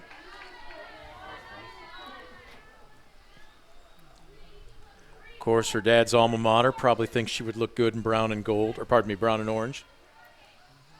We'll wait and see. 2-2. Swing and a miss on a rise ball. She got her for another Premier Bank strikeout. Tremendous job by Addie Miller. And again, the whole key for Miller is controlling the count. You know, getting early strikes certainly helps. Once you get 2 strikes in a hitter, where the percentages go in the favor of the pitcher, and that played true right there. There's now 3 strikeouts for Addie Miller in the afternoon. So here's Riley Rhodes digging in. Counterpart versus counterpart. First pitch swinging, shot down to third. Gutierrez has it. Nice stretch by Jalad, and it's a 1-2-3 inning. No runs, no hits, no errors. Nobody left the board. Pitchers pitching here this afternoon. Scoreless ball game through 4. We're back in 60 seconds. You're watching DCTV Sports. In life, unexpected challenges can test us. If you've been seriously injured in a car accident, you deserve a team that understands. Because your story matters. Call Arthur Law Firm today. We'll fight for you every step of the way. Ohio is in a foster care crisis. Kids with real needs, medical, emotional, behavioral, are waiting for homes. Cornerstone Treatment Foster Care is looking for families ready to make a difference. You've thought about it, now it's time. Contact Cornerstone Treatment Foster Care today. We welcome you back to the Midwest Community Federal Credit Union broadcast booth. Midwest Community Federal Credit Union celebrating 70 years, helping you achieve your dreams and securing your future. You can visit them in Defiance, Bryan, or Napoleon, and is always online at midwestcommunity.org. Bottom of the 4th brings up 2, 3, and 4 for the Bulldogs. Scoreless game. Addie Miller, the freshman for Defiance, has been dealing. And the young lady in the circle right now for Shawnee, sophomore Riley Rhodes, has been up to the challenge as well, as this one, a strike at the knees. Miller 0 for 1 with a fly out to right all the way back in the first. That was a great 1-0 pitch right there from Rhodes. Paints the knees on the outer third. This one, a chopper down to third, having to charge, and my goodness, Taylor Leasty, both teams' third basemen have just been playing some spectacular defense this afternoon. Well, they're almost a mirror image of each other, you know. They're so quick with their feet, but they also have good soft hands, strong arms, and that time made that play look awfully easy. Big first out for Riley Rhodes, who now is really on a roll. She's retired the last 9. That'll bring up the 3-hole and designated player, Viviana King-Maeku. Maeku barreled up a ball, sent a pill down the first base line in the first, and it was snared by Michaela Browning. Took away a hit and what would have been an RBI at the time. 1-1. You see King-Maeku's average there, very healthy.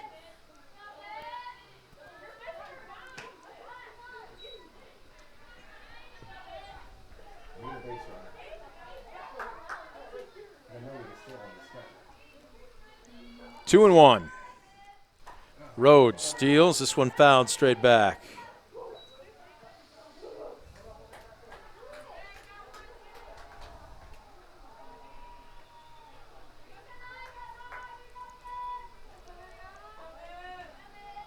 Rhodes waiting for her catcher Neff to get set. She does. 2-2 on the way. Way upstairs. King-Maeku. As a matter of fact, other than the leadoff single all the way back in the first, swing and a miss, strike 3. As the roll continues for Riley Rhodes, they've only had one base runner, and it was the first batter of the ball game. Yeah, and that's the 5th Premier Bank strikeout for Riley Rhodes, so she's really been on a tear. That was just the second 3-ball count she's been in this afternoon. The first one being Ava Cullen, who led things off, and that was probably more by design, just not giving in to Cullen. Again, she's been awfully impressive. The sophomore continues to deal here, and again now has retired 11 straight Defiance hitters. So here's Ward entering today's game, hitting .343 as she fouls this one off. Looking at Ward. 67 at bats, 23 hits. Pretty good. Right now, though, they have just been stymied by Riley Rhodes as she ends the 4th with another Premier Bank strikeout. No runs, no hits, no errors. Nobody left aboard. We could play 2 at this pace. We'll see if there's any offense in either of these teams when we come back for the top of the 5th. You're watching DCTV Sports. Estill Chevrolet Cadillac is this area's new and used car headquarters, earning your trust one satisfied customer at a time. Estill Chevrolet Cadillac, North Clinton Street in Defiance, and online at drivebobestill.com. For the past 70 years, Midwest Community Federal Credit Union has been your financial partner, helping you achieve your dreams and secure your future. Midwest Community Federal Credit Union, with locations in Defiance, Bryan, and Napoleon. Find out more at midwestcommunity.org.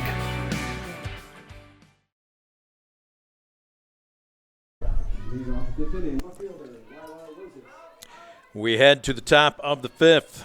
It will be the 5-hole. Lila Rosas to lead things off for Shawnee. Addison Melson on deck. Casey Carroll in the hole. First pitch swinging. Lazy pop up into foul territory. Coach Wheeler gave it a minimal effort. At least he didn't get spiked. Rosas 1 for 1. She doubled deep to center field, but then was thrown out trying to score by Bella Gutierrez. Bella Gutierrez that inning threw out 2. Whoa, that one will keep you on your toes. Bella Gutierrez that inning scoop literally has been the difference in this ball game. Not for her offense, but for her defense. She gunned down 2 Indians at home plate in that frame. Yeah, that really changed that second inning round where the Indians put up 2 hits, had a wild pitch, and still came up empty. Swing and a miss as Addie Miller picks up a Premier Bank strikeout. Great start for Addie Miller, who's been very impressive as well. She now has 4 strikeouts on the afternoon. And she's also retired 7 consecutive Shawnee hitters. So here's Melson digging in. She reached on a 5-2 fielder's choice back in that frame.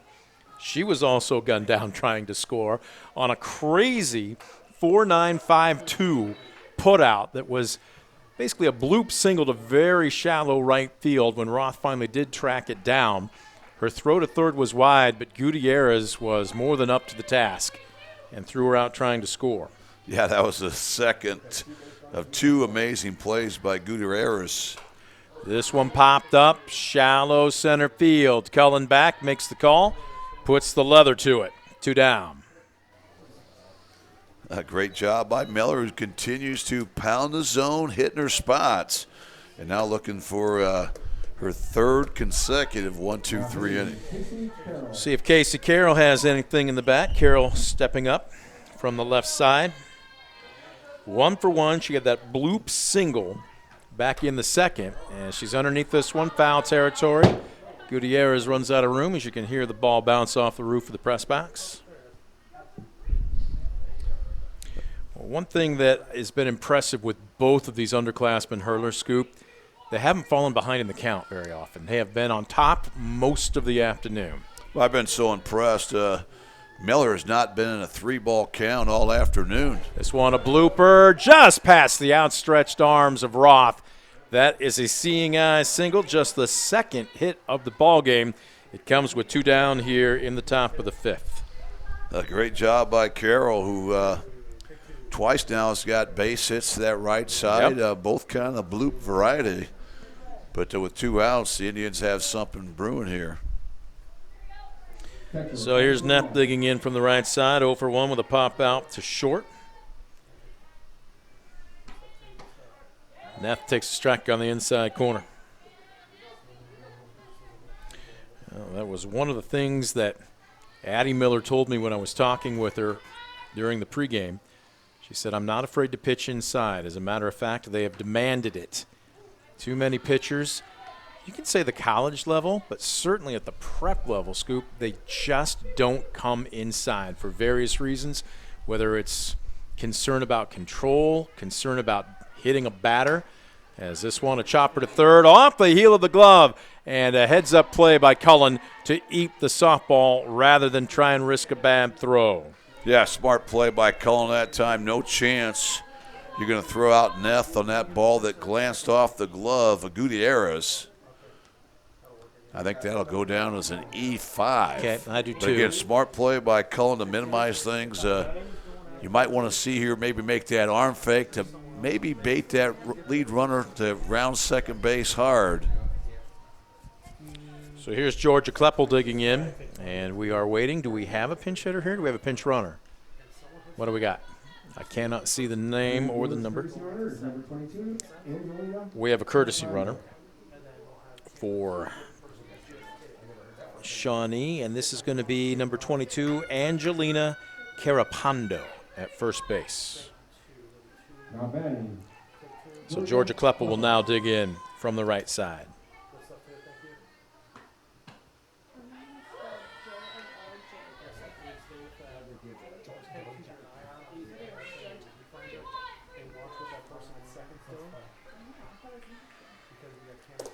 Well, Coach Wheeler trying to pull out the stop says offense, even base runners have been a premium here this afternoon. As a matter of fact, this is the first time for either team with 2 down in the top of the 5th for multiple base runners. As this one, a chopper to short, and oops, are we going to have – I was going to wait and see if there was runner's interference. Cullen looks back at the field umpire Reyes Ramirez, but there was no collision. But I think that was clearly – maybe a bit of a distraction from eye level, and the normally sure-handed Cullen could not field that ball. Well, that's a great play by Casey Carroll, the lead runner that time for Shawnee. She kind of stopped right in the line of sight for Cullen. In the last minute, gets out of the way. Cullen just very little time to react, but she did not interfere with Cullen. For that to be an interference call, she has to impede the movement of Cullen or make contact. She did neither. So, again, this is a good heads-up base running play. And after 2 quick outs, the Indians have loaded the bases here in the 5th inning. Couple of errors, a and Indian at every base, but still 2 outs. If you are Miller, now you have a force at any base. 1 out gets you out of this inning unscathed, but the top of the order has turned over for the 3rd time. Michaela Browning, 0 for 2 with a ground out to second and a strikeout looking, digs in. Swings and misses. Boy, she wasn't guessing. Well, she was, and Browning's really been their best hitter consistently all season long, so probably the girl that Coach Wheeler wants at the plate right here. But a good first pitch by Miller has her in a hole 0-1. Checks the swing just off the outer corner. You heard a few exhales from the Defiance dugout. Boy. Well, that's a tough pitch to lay off on. That just missed by an eyelash to even things up at 1-1. Browning waits. This one a grounder back to the mound and going home. Doesn't matter where. You had a force at any base there, Baby Shark. And Addie Miller gets the putout. Score it 1-2, and with it, turns Shawnee away. The biggest threat of the ball game for either team sees the bases left loaded. No runs, 1 hit, 2 errors, and Indian at every bag, but none come home. We will head to the bottom of the frame. Defiance dodges a huge bullet. The question is, do they have some offense in them? Stick around and find out. You're watching DCTV Sports. Simplify your everyday banking with convenient account options and digital banking features that fit your unique lifestyle. Premier Bank, everyday banking solutions designed for you. Explore solutions today at yourpremierbank.com.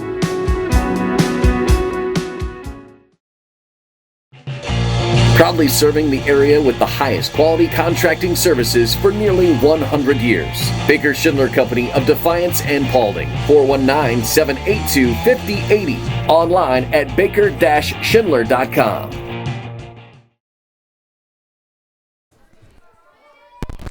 Bottom of the 5th. Defiance nothing. Shawnee nothing. Bulldogs with just 1 hit on the day. Indians with 2. Couple of errors in the top of the frame gave Shawnee a golden opportunity as it loaded the bases.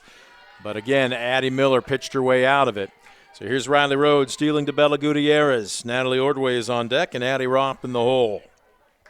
5th inning, Scoop. This is just the 2nd trip to the lineup for the Bulldogs as the sophomore in the circle for Shawnee hasn't so much been an Indian as she's been a Bulldog herself. She has been impressive today. She really has. She's really had a lot of confidence. We've seen that with her ability to throw inside or outside to any hitter using all her pitches.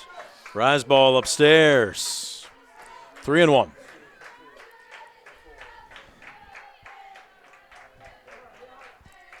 And we'll see if Gutierrez a walk is just as good as a hit in this situation as she was sitting fastball. Fouls it straight back, and the count now full. Great job by Rhodes. Down the count 3-1. Came up with a quality fastball there right at the knees. Now a huge payoff pitch coming up here. 3-2 on the way. Oh, she takes a nasty pitch on the inner third. Strike 3, a backwards-looking K for another Premier Bank strikeout to lead off the Defiance 5th. What a tremendous pitch here, 3-2. Just kind of painted the inside edge down at the knees.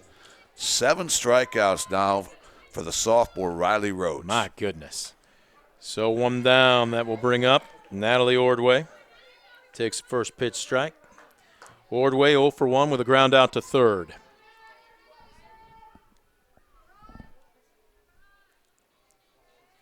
Rhodes pulls a string. This one well struck into right center field. Melson going back. It will bounce off the base of the fence. Rounding first and standing up into second base. A 1-out double for Natalie Ordway. Pose for your teammates there, kid. Wow, what a great shot there by the sophomore Natalie Ordway. She just missed going yard on that.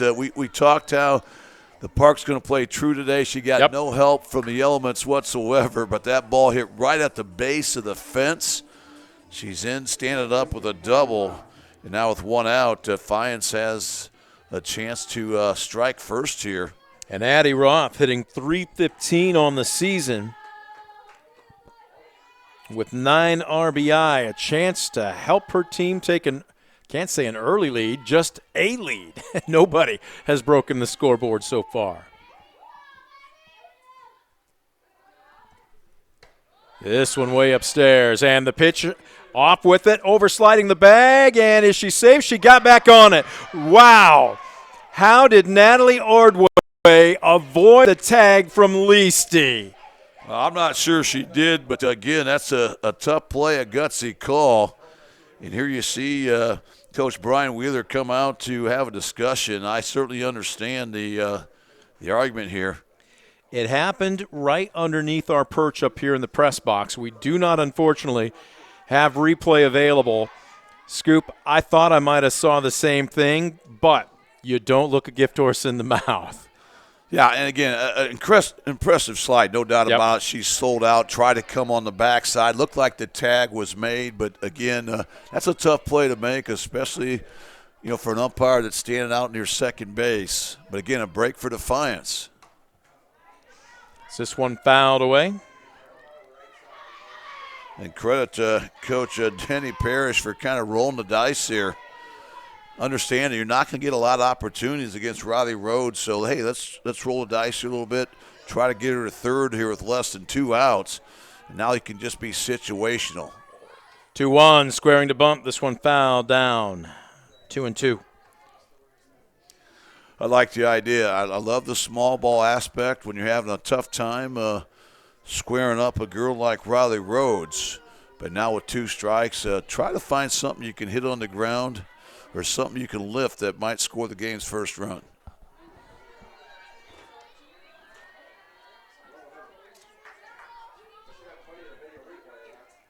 Three and 2. Fouled away. Second time in this ball game, the Bulldogs have put a runner at third. The last time, all the way back in the first, and that's where they left Ava Cullen stranded. Only one away here. Roth trying to break the scoreboard. This one a hard hit ground ball and heads up play. Pump fake, and now they're going to get Ordway in a rundown. She gets back to third safely. And a heads up play on the throw to third on the fielder's choice. Roth will take second base. Wow. Great heads up there by Addie Roth. They got the ground ball they wanted, but Defiance was not on down angle read. So they held up. Smart play by Menke. She throws that across the infield. That's easy going to score. Ordway from third. And now Rolston's certainly going to be bunting right here. She does, and she lays a beauty down the first base line. The play at the plate, not in time. The run comes home. Rollison will round first as it gets away and goes to the backstop. She will stop at second. Roth will stop at third. And, boy, taking a shot on her hand, and Ordway, the first run of the game, and the joy is being tempered, hoping that she is okay. Well, credit Rolston. That's a good sack bunt right there. That's able to plate the first run of Natalie Ordway. Ordway shook up a little bit. Looked like she maybe jammed a finger or something on that, but Defiance takes an early lead, and right now you want to be looking for greedy more. Here. Tack on more. Here's Jalad, swings and misses with one away. And if you're Riley Rhodes, you have to really lock in and bow your neck here. What you really need is a strikeout.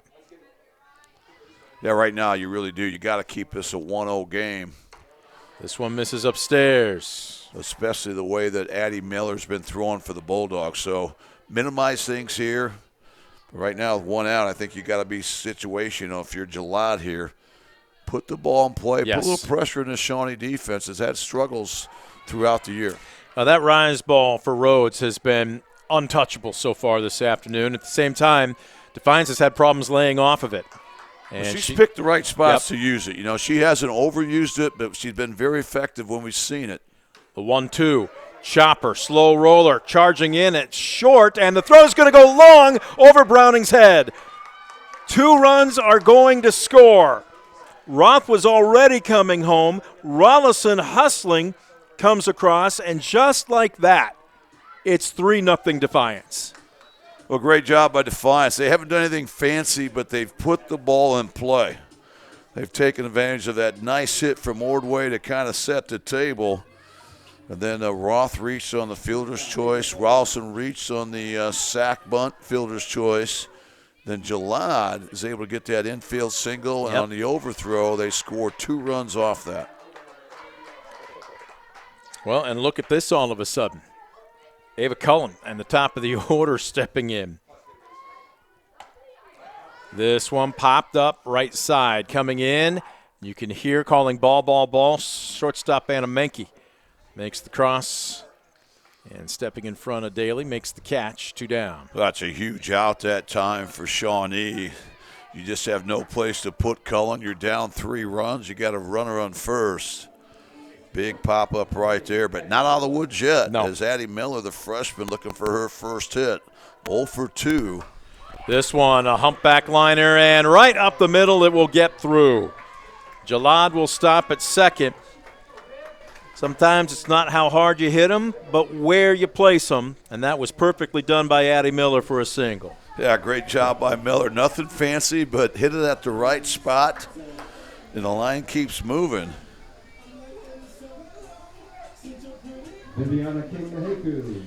So here's King Maeku digging in. 0 for 2 with a line out to first and a strikeout swinging. Crooked number being put up on the board this frame for Defiance. Again, it started with a double deep to center field by Natalie Ordway. She stole third. Came home on a ground ball when they were going to home, but the throw by Rhodes was off the mark and went to the backstop, and it was the first of 3 that have scored as this one, a bunt attempt, is fouled away. I like the idea there by King Maeku that time. Just try and play a little bit more small ball. Try to force Shawnee to make a play, throw the ball around here with 2 outs. 0-2 the count. She checked her swing. She did not. They'll have to go down to first, but they get her on the strikeout, a Premier Bank strikeout, but score at 2-3 on the putout.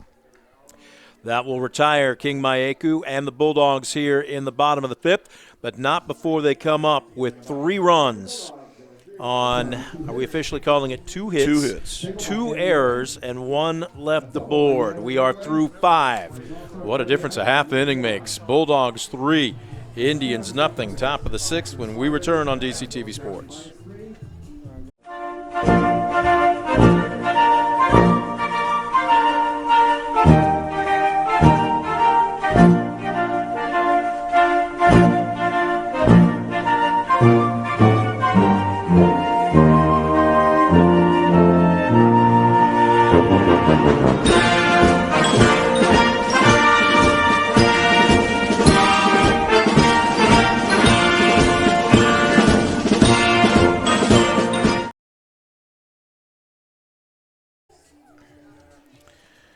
Back at Defiance, Brent Balbinot alongside Scoop Miller as we head to the top of the 6th. This is a pitcher's duel, and I would still argue it is.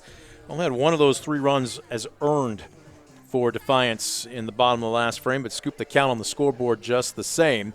And something taking the center circle, double check my math and make sure it's right. But freshman Addie Miller takes the circle with something she hasn't had so far this ballgame, a lead. And as we've always say, shutdown innings win games. So right now, Defiance needs that shutdown inning. They put up 3 big runs there. All that happened after a leadoff strikeout. And but again, I think that double by Ordway kind of set the table. And after that, just kind of a few ground balls that end up being trouble. Those 2 errors I thought were huge. Yep. Not just the double, but the steal of third by Ordway. And tremendous job, because whether or not you agree that she was tagged out or not, she overslid the bag. And what happened at that point was Leasty had turned away, and if Leasty had stayed on it, the tag could have been made, and she's out, and that inning doesn't happen. So, again, I'm not banging on Leasty because she's been fantastic this afternoon, but it's one of those situations that can serve, I think, as a good learning lesson or reminder. You have to always stay locked in. Yeah, you stay with that tag. We had the benefit. We had a better angle up here where we're at, obviously, but, again, that's something you'll learn from. It'll make you better down the road. And I think the fact that after the fact then she tried to tag again, I think that might have been a deciding factor that, she must not have tagged her. She's trying to tag her now. So, but again, something to learn from. But still a lot of softball left here. 2-2. popped up, shallow right side, drifting over, battling that sun, and Addie Roth has just been fantastic so far this afternoon. One down. Yeah, great job by Addie that time. That's not an easy play when you have to look up the sun, something we haven't seen much of. They probably haven't practiced pop flies in the sun very often this spring. But a big first out there for Addie Miller, trying to keep this shutout intact. Here's Menke digging in after the pop out to Leasty. Menke 0 for 2 with a pair of strikeouts. This is a sharply hit ground ball to third. Gutierrez has it. Nice stretch by Jalad. Wow, corner to corner. You can't make a much longer throw on the infield. 2 away. Yeah, nice play by Bella once again. A slow roller, but good glove play with that strong arm. Is able to retire Anna Menke. So 2 quick outs in the 6th inning here as Miller trying to retire the Indians in order. Here's Rhodes digging in. Strike 1. You can hear Coach Wheeler putting his hands together. Sometimes you tip your cap to the opposing pitcher. It's a strike, but could you have done anything if you got your best cutoff? And on that one, you're probably sending a weak dribbler back to the pitcher. Yeah, you're right. Right now, you're not going to tie things up in one swing. So right now, if you're Shawnee, just try to find a way to get on base here, grind out this inning here, even after 2 quick outs. This one well struck deep to left field, but right at Ward, and she hauls it in. Wow. One of, if not the best hit ball of the afternoon for Shawnee, but it was right at Ellie Ward. And how about this? Her first opportunity is a big 2-out put out. It's a 1-2-3 inning. No runs, no hits, no errors. Nobody left aboard. We are through 5 1/2. Defiance 3, Shawnee nothing. You're watching DCTV Sports. In life, unexpected challenges can test us. If you've been seriously injured in a car accident, you deserve a team that understands. Because your story matters. Call Arthur Law Firm today. We'll fight for you every step of the way. Ohio is in a foster care crisis. Kids with real needs, medical, emotional, behavioral, are waiting for homes. Cornerstone Treatment Foster Care is looking for families ready to make a difference. You've thought about it, now it's time. Contact Cornerstone Treatment Foster Care today. Bottom of the 6th, there you get a good look at some of the crowd here on a sunny, warm Friday afternoon. They have been treated to a very good softball game. Defiance put 3 across in the bottom of the last frame. Leading off the 6th, it will be the cleanup batter, Ellie Ward. Bella Gutierrez on deck, and Natalie Ordway in the hole.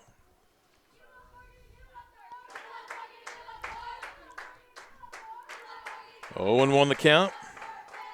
Ward 0 for 2 with a couple of strikeouts today. Pops this one up. Menke calling for it. She doesn't even have to move. That ball found her. 1 away. A great job by Rose. Continues to make quality pitches. And she's made a couple good pitches already this inning. Results in a quick out there of Ellie Ward. So here's Gutierrez, 0 for 2 with a pair of strikeouts as well. 1 swinging, 1 looking.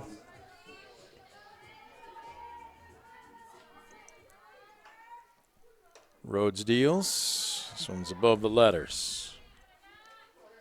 Both teams defensively with the exception of last inning. 2 key errors for Shawnee helped open up the floodgates. Instead of a 1-0 game, it's a 3-0 game as Gutierrez fouls this one straight back.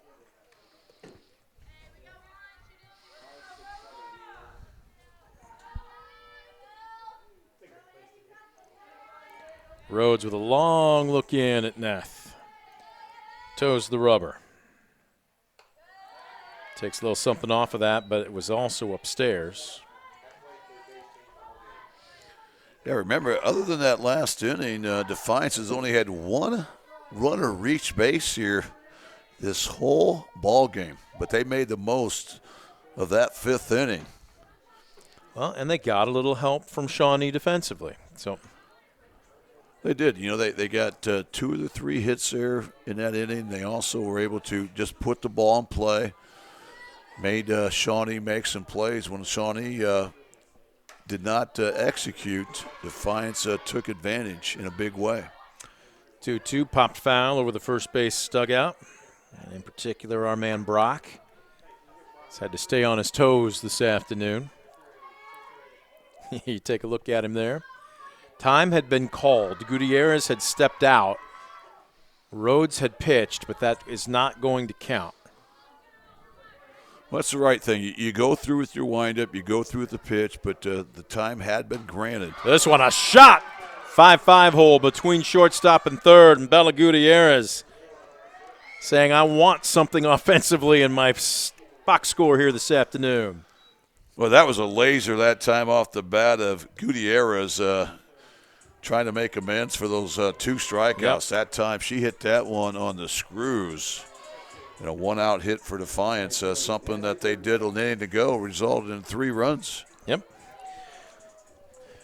Well, apparently none the worse for wear. Natalie Ordway, who looked like she might have injured one of her hands, specifically her left hand, as she went into home plate with the game's first run, appears to be all right. She fouls the first pitch back. Well, she got banged up a little bit. She had that nice swipe of third base where she had to make an incredible diving effort, and then she had that bang pitch play inside. Gutierrez is off and into second with a stolen base.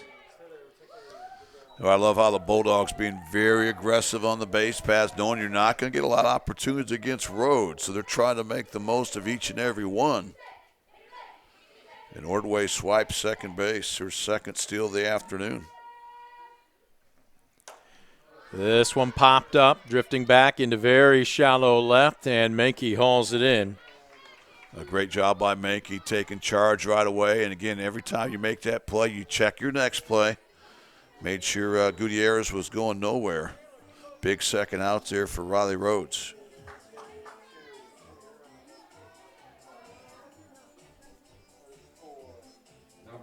So 2 down. Here's Addie Roth. Roth reached on a fielder's choice as she squared to bunt. The play went home. That's just an inning ago. And the throw went to the backstop. And next thing you know, the floodgates opened up for 3 runs for the Bulldogs.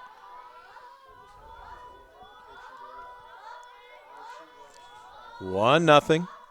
Swing and a miss. Rhodes said enough of that. I'm coming with my best. This is a good battle here between the sophomore Riley Rhodes and the freshman Addie Roth. And that time Rhodes wins that pitch. But look for Roth to come back here on this one. This one popped foul. Out of play.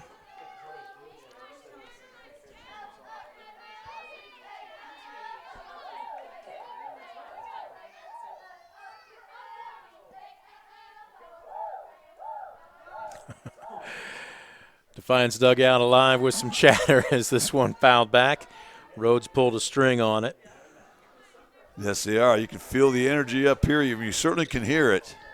I think you can feel it as well. Already up 3-0 and very late in this game, but if you're Defiance, you're feeling any extra is going to go ahead and be the difference. Wow, that one came right into the gut of Menke. She didn't field that with her gloves. She fielded it with her stomach and literally took it off her uniform and made the throw across the diamond. Nifty play by the Shawnee shortstop, and that will retire the Bulldogs here in the bottom of the 6th. No runs on a hit, no errors, and 1 left aboard. We'll head to the top of the 7th. Indians need at least 3, or this one is in the books. We'll have it for you. You're watching DCTV Sports. Being your best isn't just about taking care of your body. It's about taking care of your mind and mental health. Find the resources you need to make your mental health a priority. Love your mind. Estill Chevrolet Cadillac is this area's new and used car headquarters, earning your trust one satisfied customer at a time. Estill Chevrolet Cadillac, North Clinton Street in Defiance, and online at drivebobestill.com.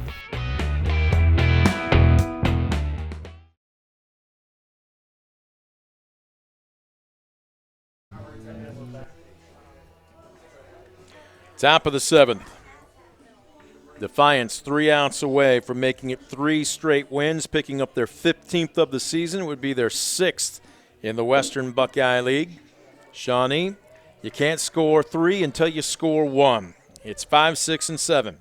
Rosas, Melson, and Carroll to take their cuts against Baby Shark, Addie Miller, looking for a complete game shutout. Yeah, right now she's working on a 3-hitter, has not allowed a walk all afternoon. She's done a great job of controlling the count. 1-0 the count. Rosas, 1 for 2. She hit a towering double to center field back in the second. She sends a shot back to the circle, but it goes off the glove. Gutierrez is there, but she thinks the better of it. Got to figure that's going to be an infield single. Yeah, it's going to be an infield single. Miller tried to react there, tried to make a backhand stab at it. Went off the edge of her glove. Ends up being an infield hit there for Rosas. She's 2 for 3 on the afternoon. So here's Melson digging in. Hit into a fielder's choice back in the second. Was one of 2 Indian players thrown out trying to score by Bella Gutierrez. And then popped out to short in the 5th. Ground ball up the middle. It's got eyes. Well hit.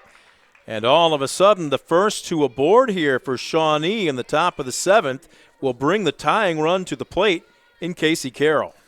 Well, just the second time all day that Shawnee's had multiple runners on base. And the first time that Shawnee has had their leadoff person on base. So great start here in the 7th inning. And now with no one out, the tying run comes to the plate in the junior Casey Carroll. Coach Brooklyn's going to go out and have a chat with her battery, all underclassmen here. Again, Miller a freshman, Shaver a sophomore. You're still in control, but with nobody out, I'm guessing the conversation was relax, just get the first out, concentrate on the batter. Yeah, the runners really don't mean a thing right now, so you're just trying to focus in on Casey Carroll. You're looking for that first out. Let the situation help you. You've got to force any base. You've got infield fly rule in effect.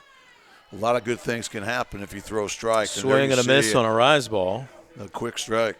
Now, Scoop, I will say this. Carroll has pulled the ball in both of her at-bats, so we'll see if they play her defensively a bit more to pull. Boy, she opened up there and is now down deep in the count, 0-2. Well, this could be huge to retire Carroll, who's 2 for 2. She had 2 of the 3 Shawnee hits coming into the 7th inning. 0-2 the count here. This one going oppo, and it will get down into the gap. It will score 1 as Coach Wheeler is waving Rojas around. There's a play, back picked at second. Got her! That is great communication by Defiance and a heads-up play by Amira Jalad, even more so by Roth to get back and cover second base. What a play. Credit Defiance once again. That looked like it was going to be trouble from the get-go. Certainly was in the gap there. That ends up just being a single. Yep. And I think Defiance more than happy to trade the run for the out.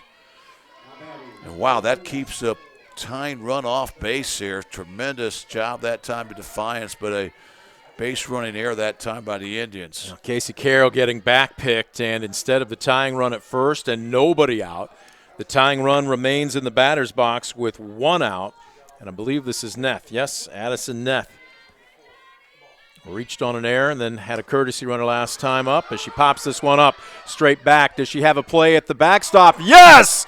Great catch by Shaver for 2 away. Tremendous job by Shaver. That's not an easy play. That pop-up was up there, and she had to kind of deal with the netting there as well. But a great job by the southpaw to secure that second out. Now Defiance just 1 out away from picking up their 6th WBL victory of the season. Well, the sophomore picked up the start, giving the rest to the starting catcher, junior Chloe Seiler. But, man, what a play. Check swing. No, she didn't. Georgia Keppel went. Strike 1 as the Indians are down to their final out.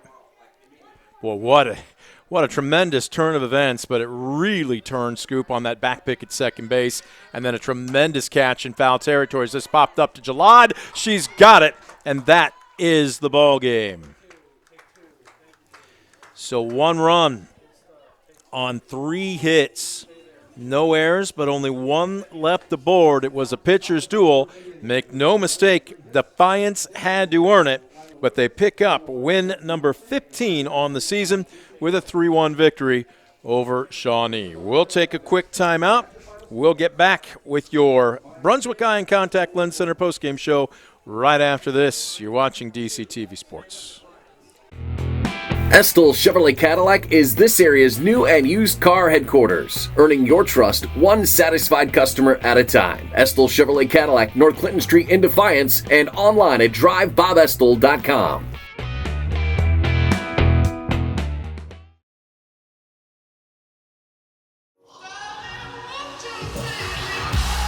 Being your best isn't just about taking care of your body.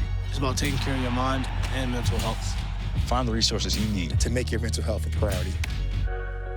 Love your mind. For the past 70 years, Midwest Community Federal Credit Union has been your financial partner, helping you achieve your dreams and secure your future. Midwest Community Federal Credit Union, with locations in Defiance, Bryan, and Napoleon. Find out more at midwestcommunity.org.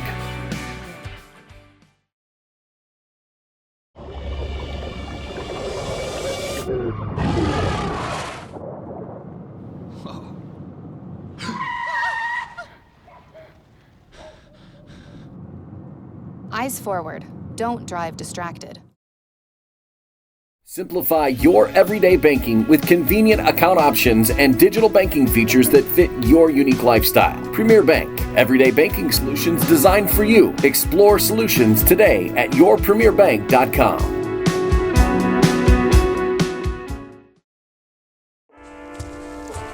One in 10 kids vape. Each vape pod can contain the same amount of nicotine as a pack of cigarettes. The health class film guy isn't the best person to talk to your kid about vaping. Got a few minutes? You are. Talk to your child about vaping today.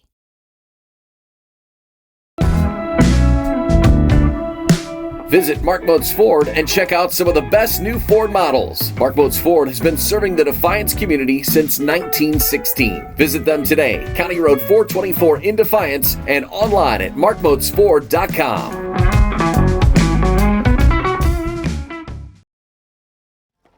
For decades, I've taught you everything I know. But only you can prevent wildfires.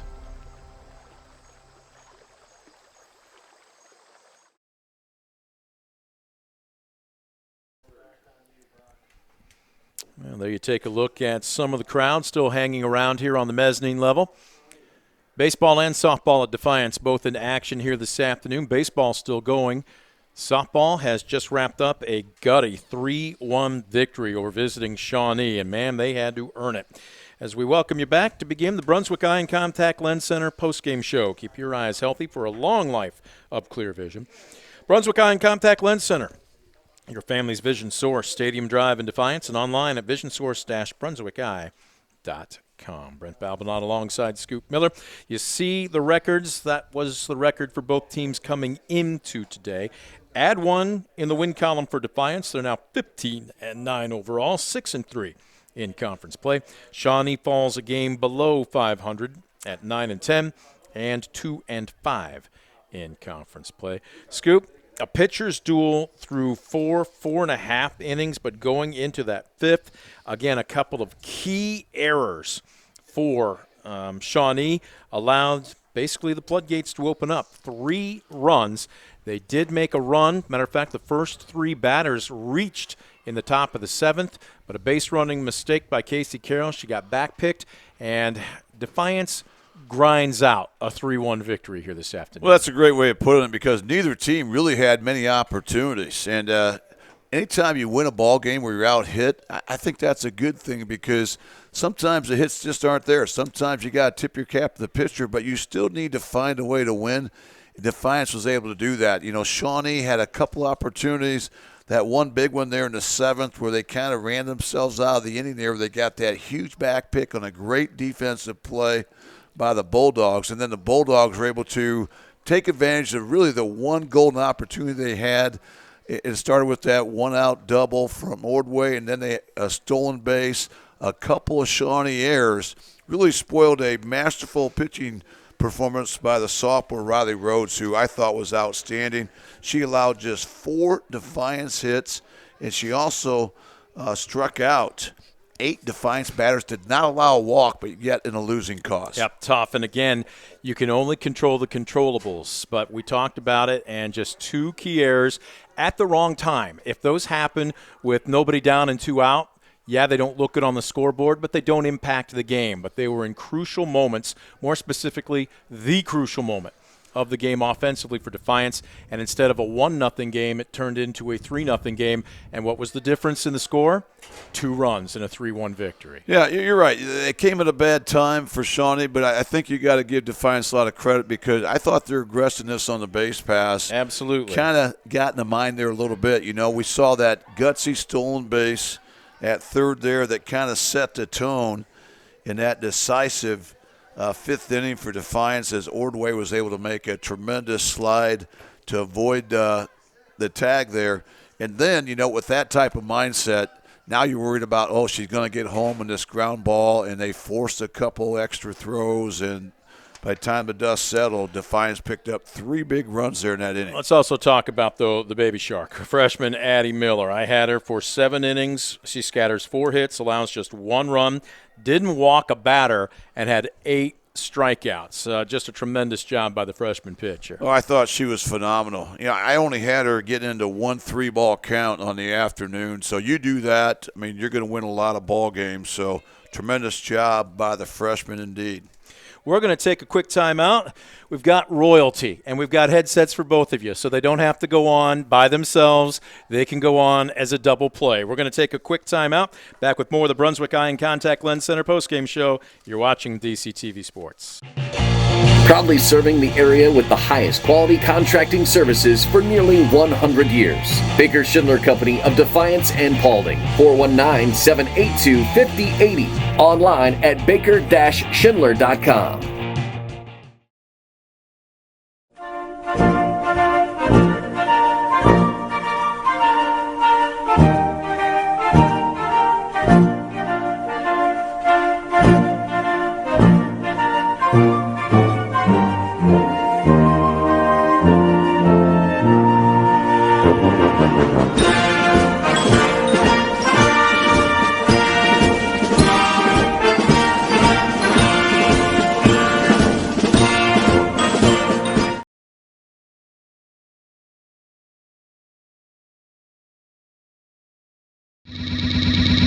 Brunswick Eye and Contact Lens Center. Personalized service and quality products in a friendly and caring atmosphere. Schedule your appointment today. Brunswick Eye and Contact Lens Center. Stadium Drive in Defiance and online at visionsource-brunswickeye.com.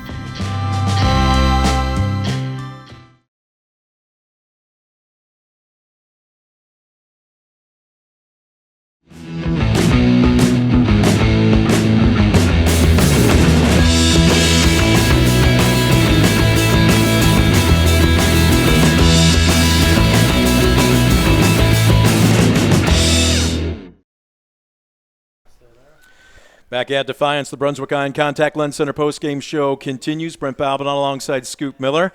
And we have a couple because we couldn't decide on just one player of the game here. My goodness. And I know both of you would say it was a true team effort, but we only have 2 headsets. So you guys okay with speaking for everybody else? Yeah. Fantastic. Again, Addie Miller joining us and Bella Gutierrez as well. Oh, I see Coach Brooklyn was in. Was she trying to distract you, or was she just smiling and saying good luck? I mean, she always just tries to distract us. That'll be a conversation for a whole nother program. We'll talk about the coaches' personalities. But let's start with this one. First things first, congratulations. And I'm sure you're both going to say, in addition to a team win, you tipped your cap to Shawnee. That was a 9-9 team, but my goodness, they gave you everything you could handle today. Yeah, they hit the ball really well, and they barreled up a lot of pitches. And, I mean, that was a pretty solid team win, obviously, but it was nice to get some competition. Yeah, and let's talk about pitching a little bit, Addie. I thought you did a great job controlling the counts. You got so many of those hitters in negative counts. You know, they really battled. They had 6 hits. But, again, you also got some big defense. Talk about your defense there tonight. I mean, my defense did amazing. Like, obviously, like, in times when I was down, they fielded the ball. They made tremendous plays like what Bella did. I mean, she got 2 runners out at home. I mean, like, that's plays that are going to win us games. So.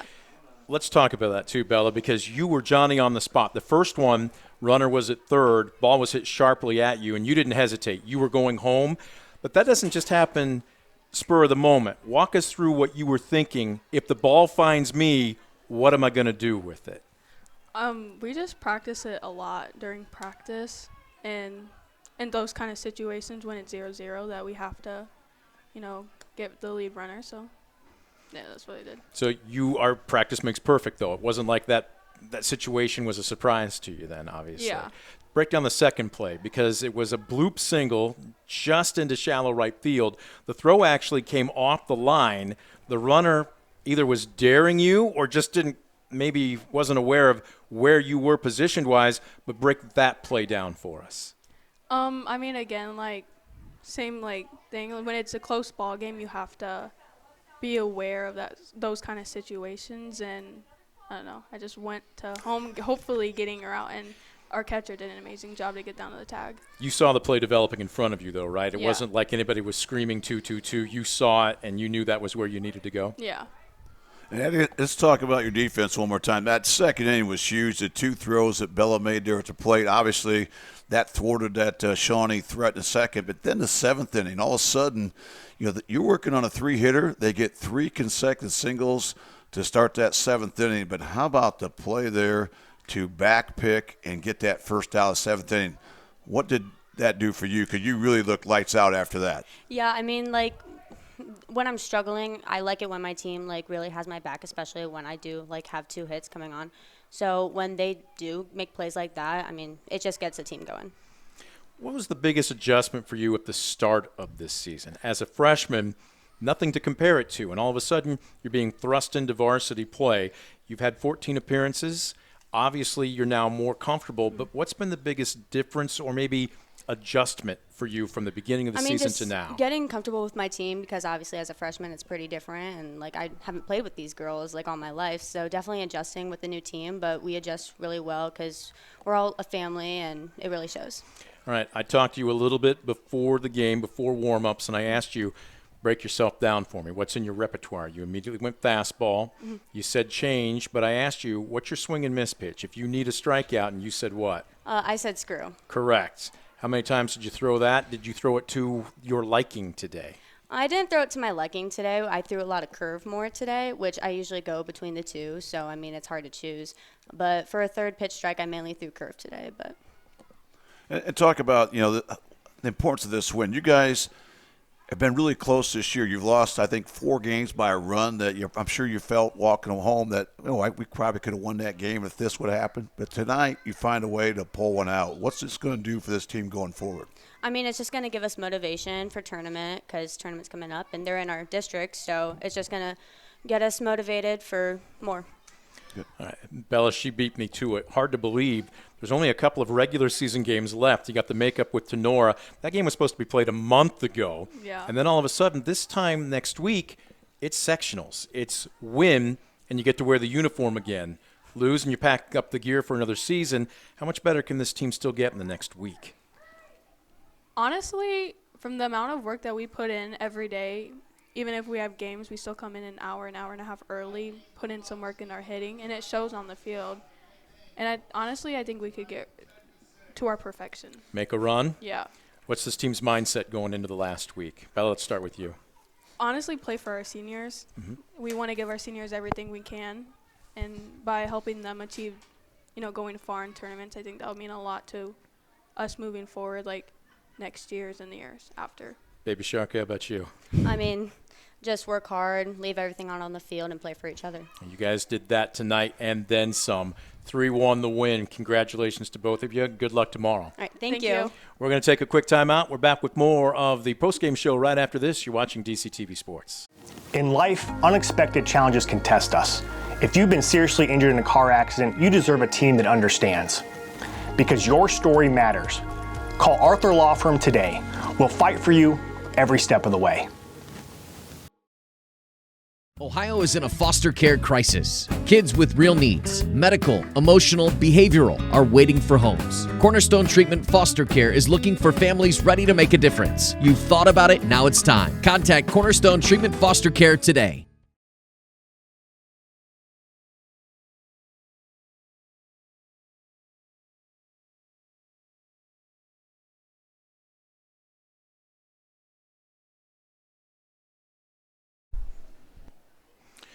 Back at Defiance, final score. Again, 3 runs on 4 hits, 2 errors for the host Bulldogs, 1 run on 6 hits, 2 errors for Shawnee.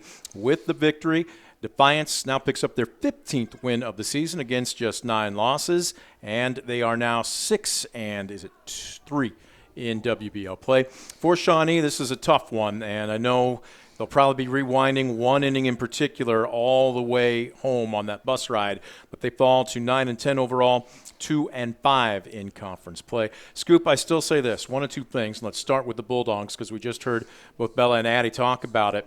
They're playing for their seniors. They're playing still to continue. Nobody wants to take the uniform off about this time next week.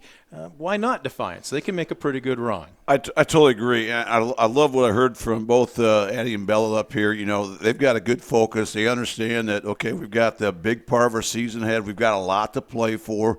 They're coming in, trying to put in that extra time, trying to make the most they can out of this season, and I love that.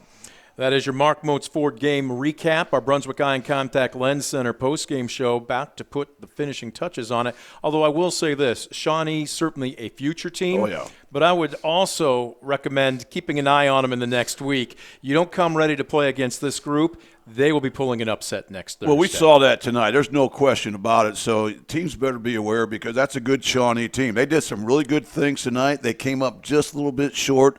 You know, they had that tough inning there where they kind of ran themselves out of the inning there in the 7th, and then they had a great opportunity that Defiance erased with 2 outstanding plays back in the 2nd inning.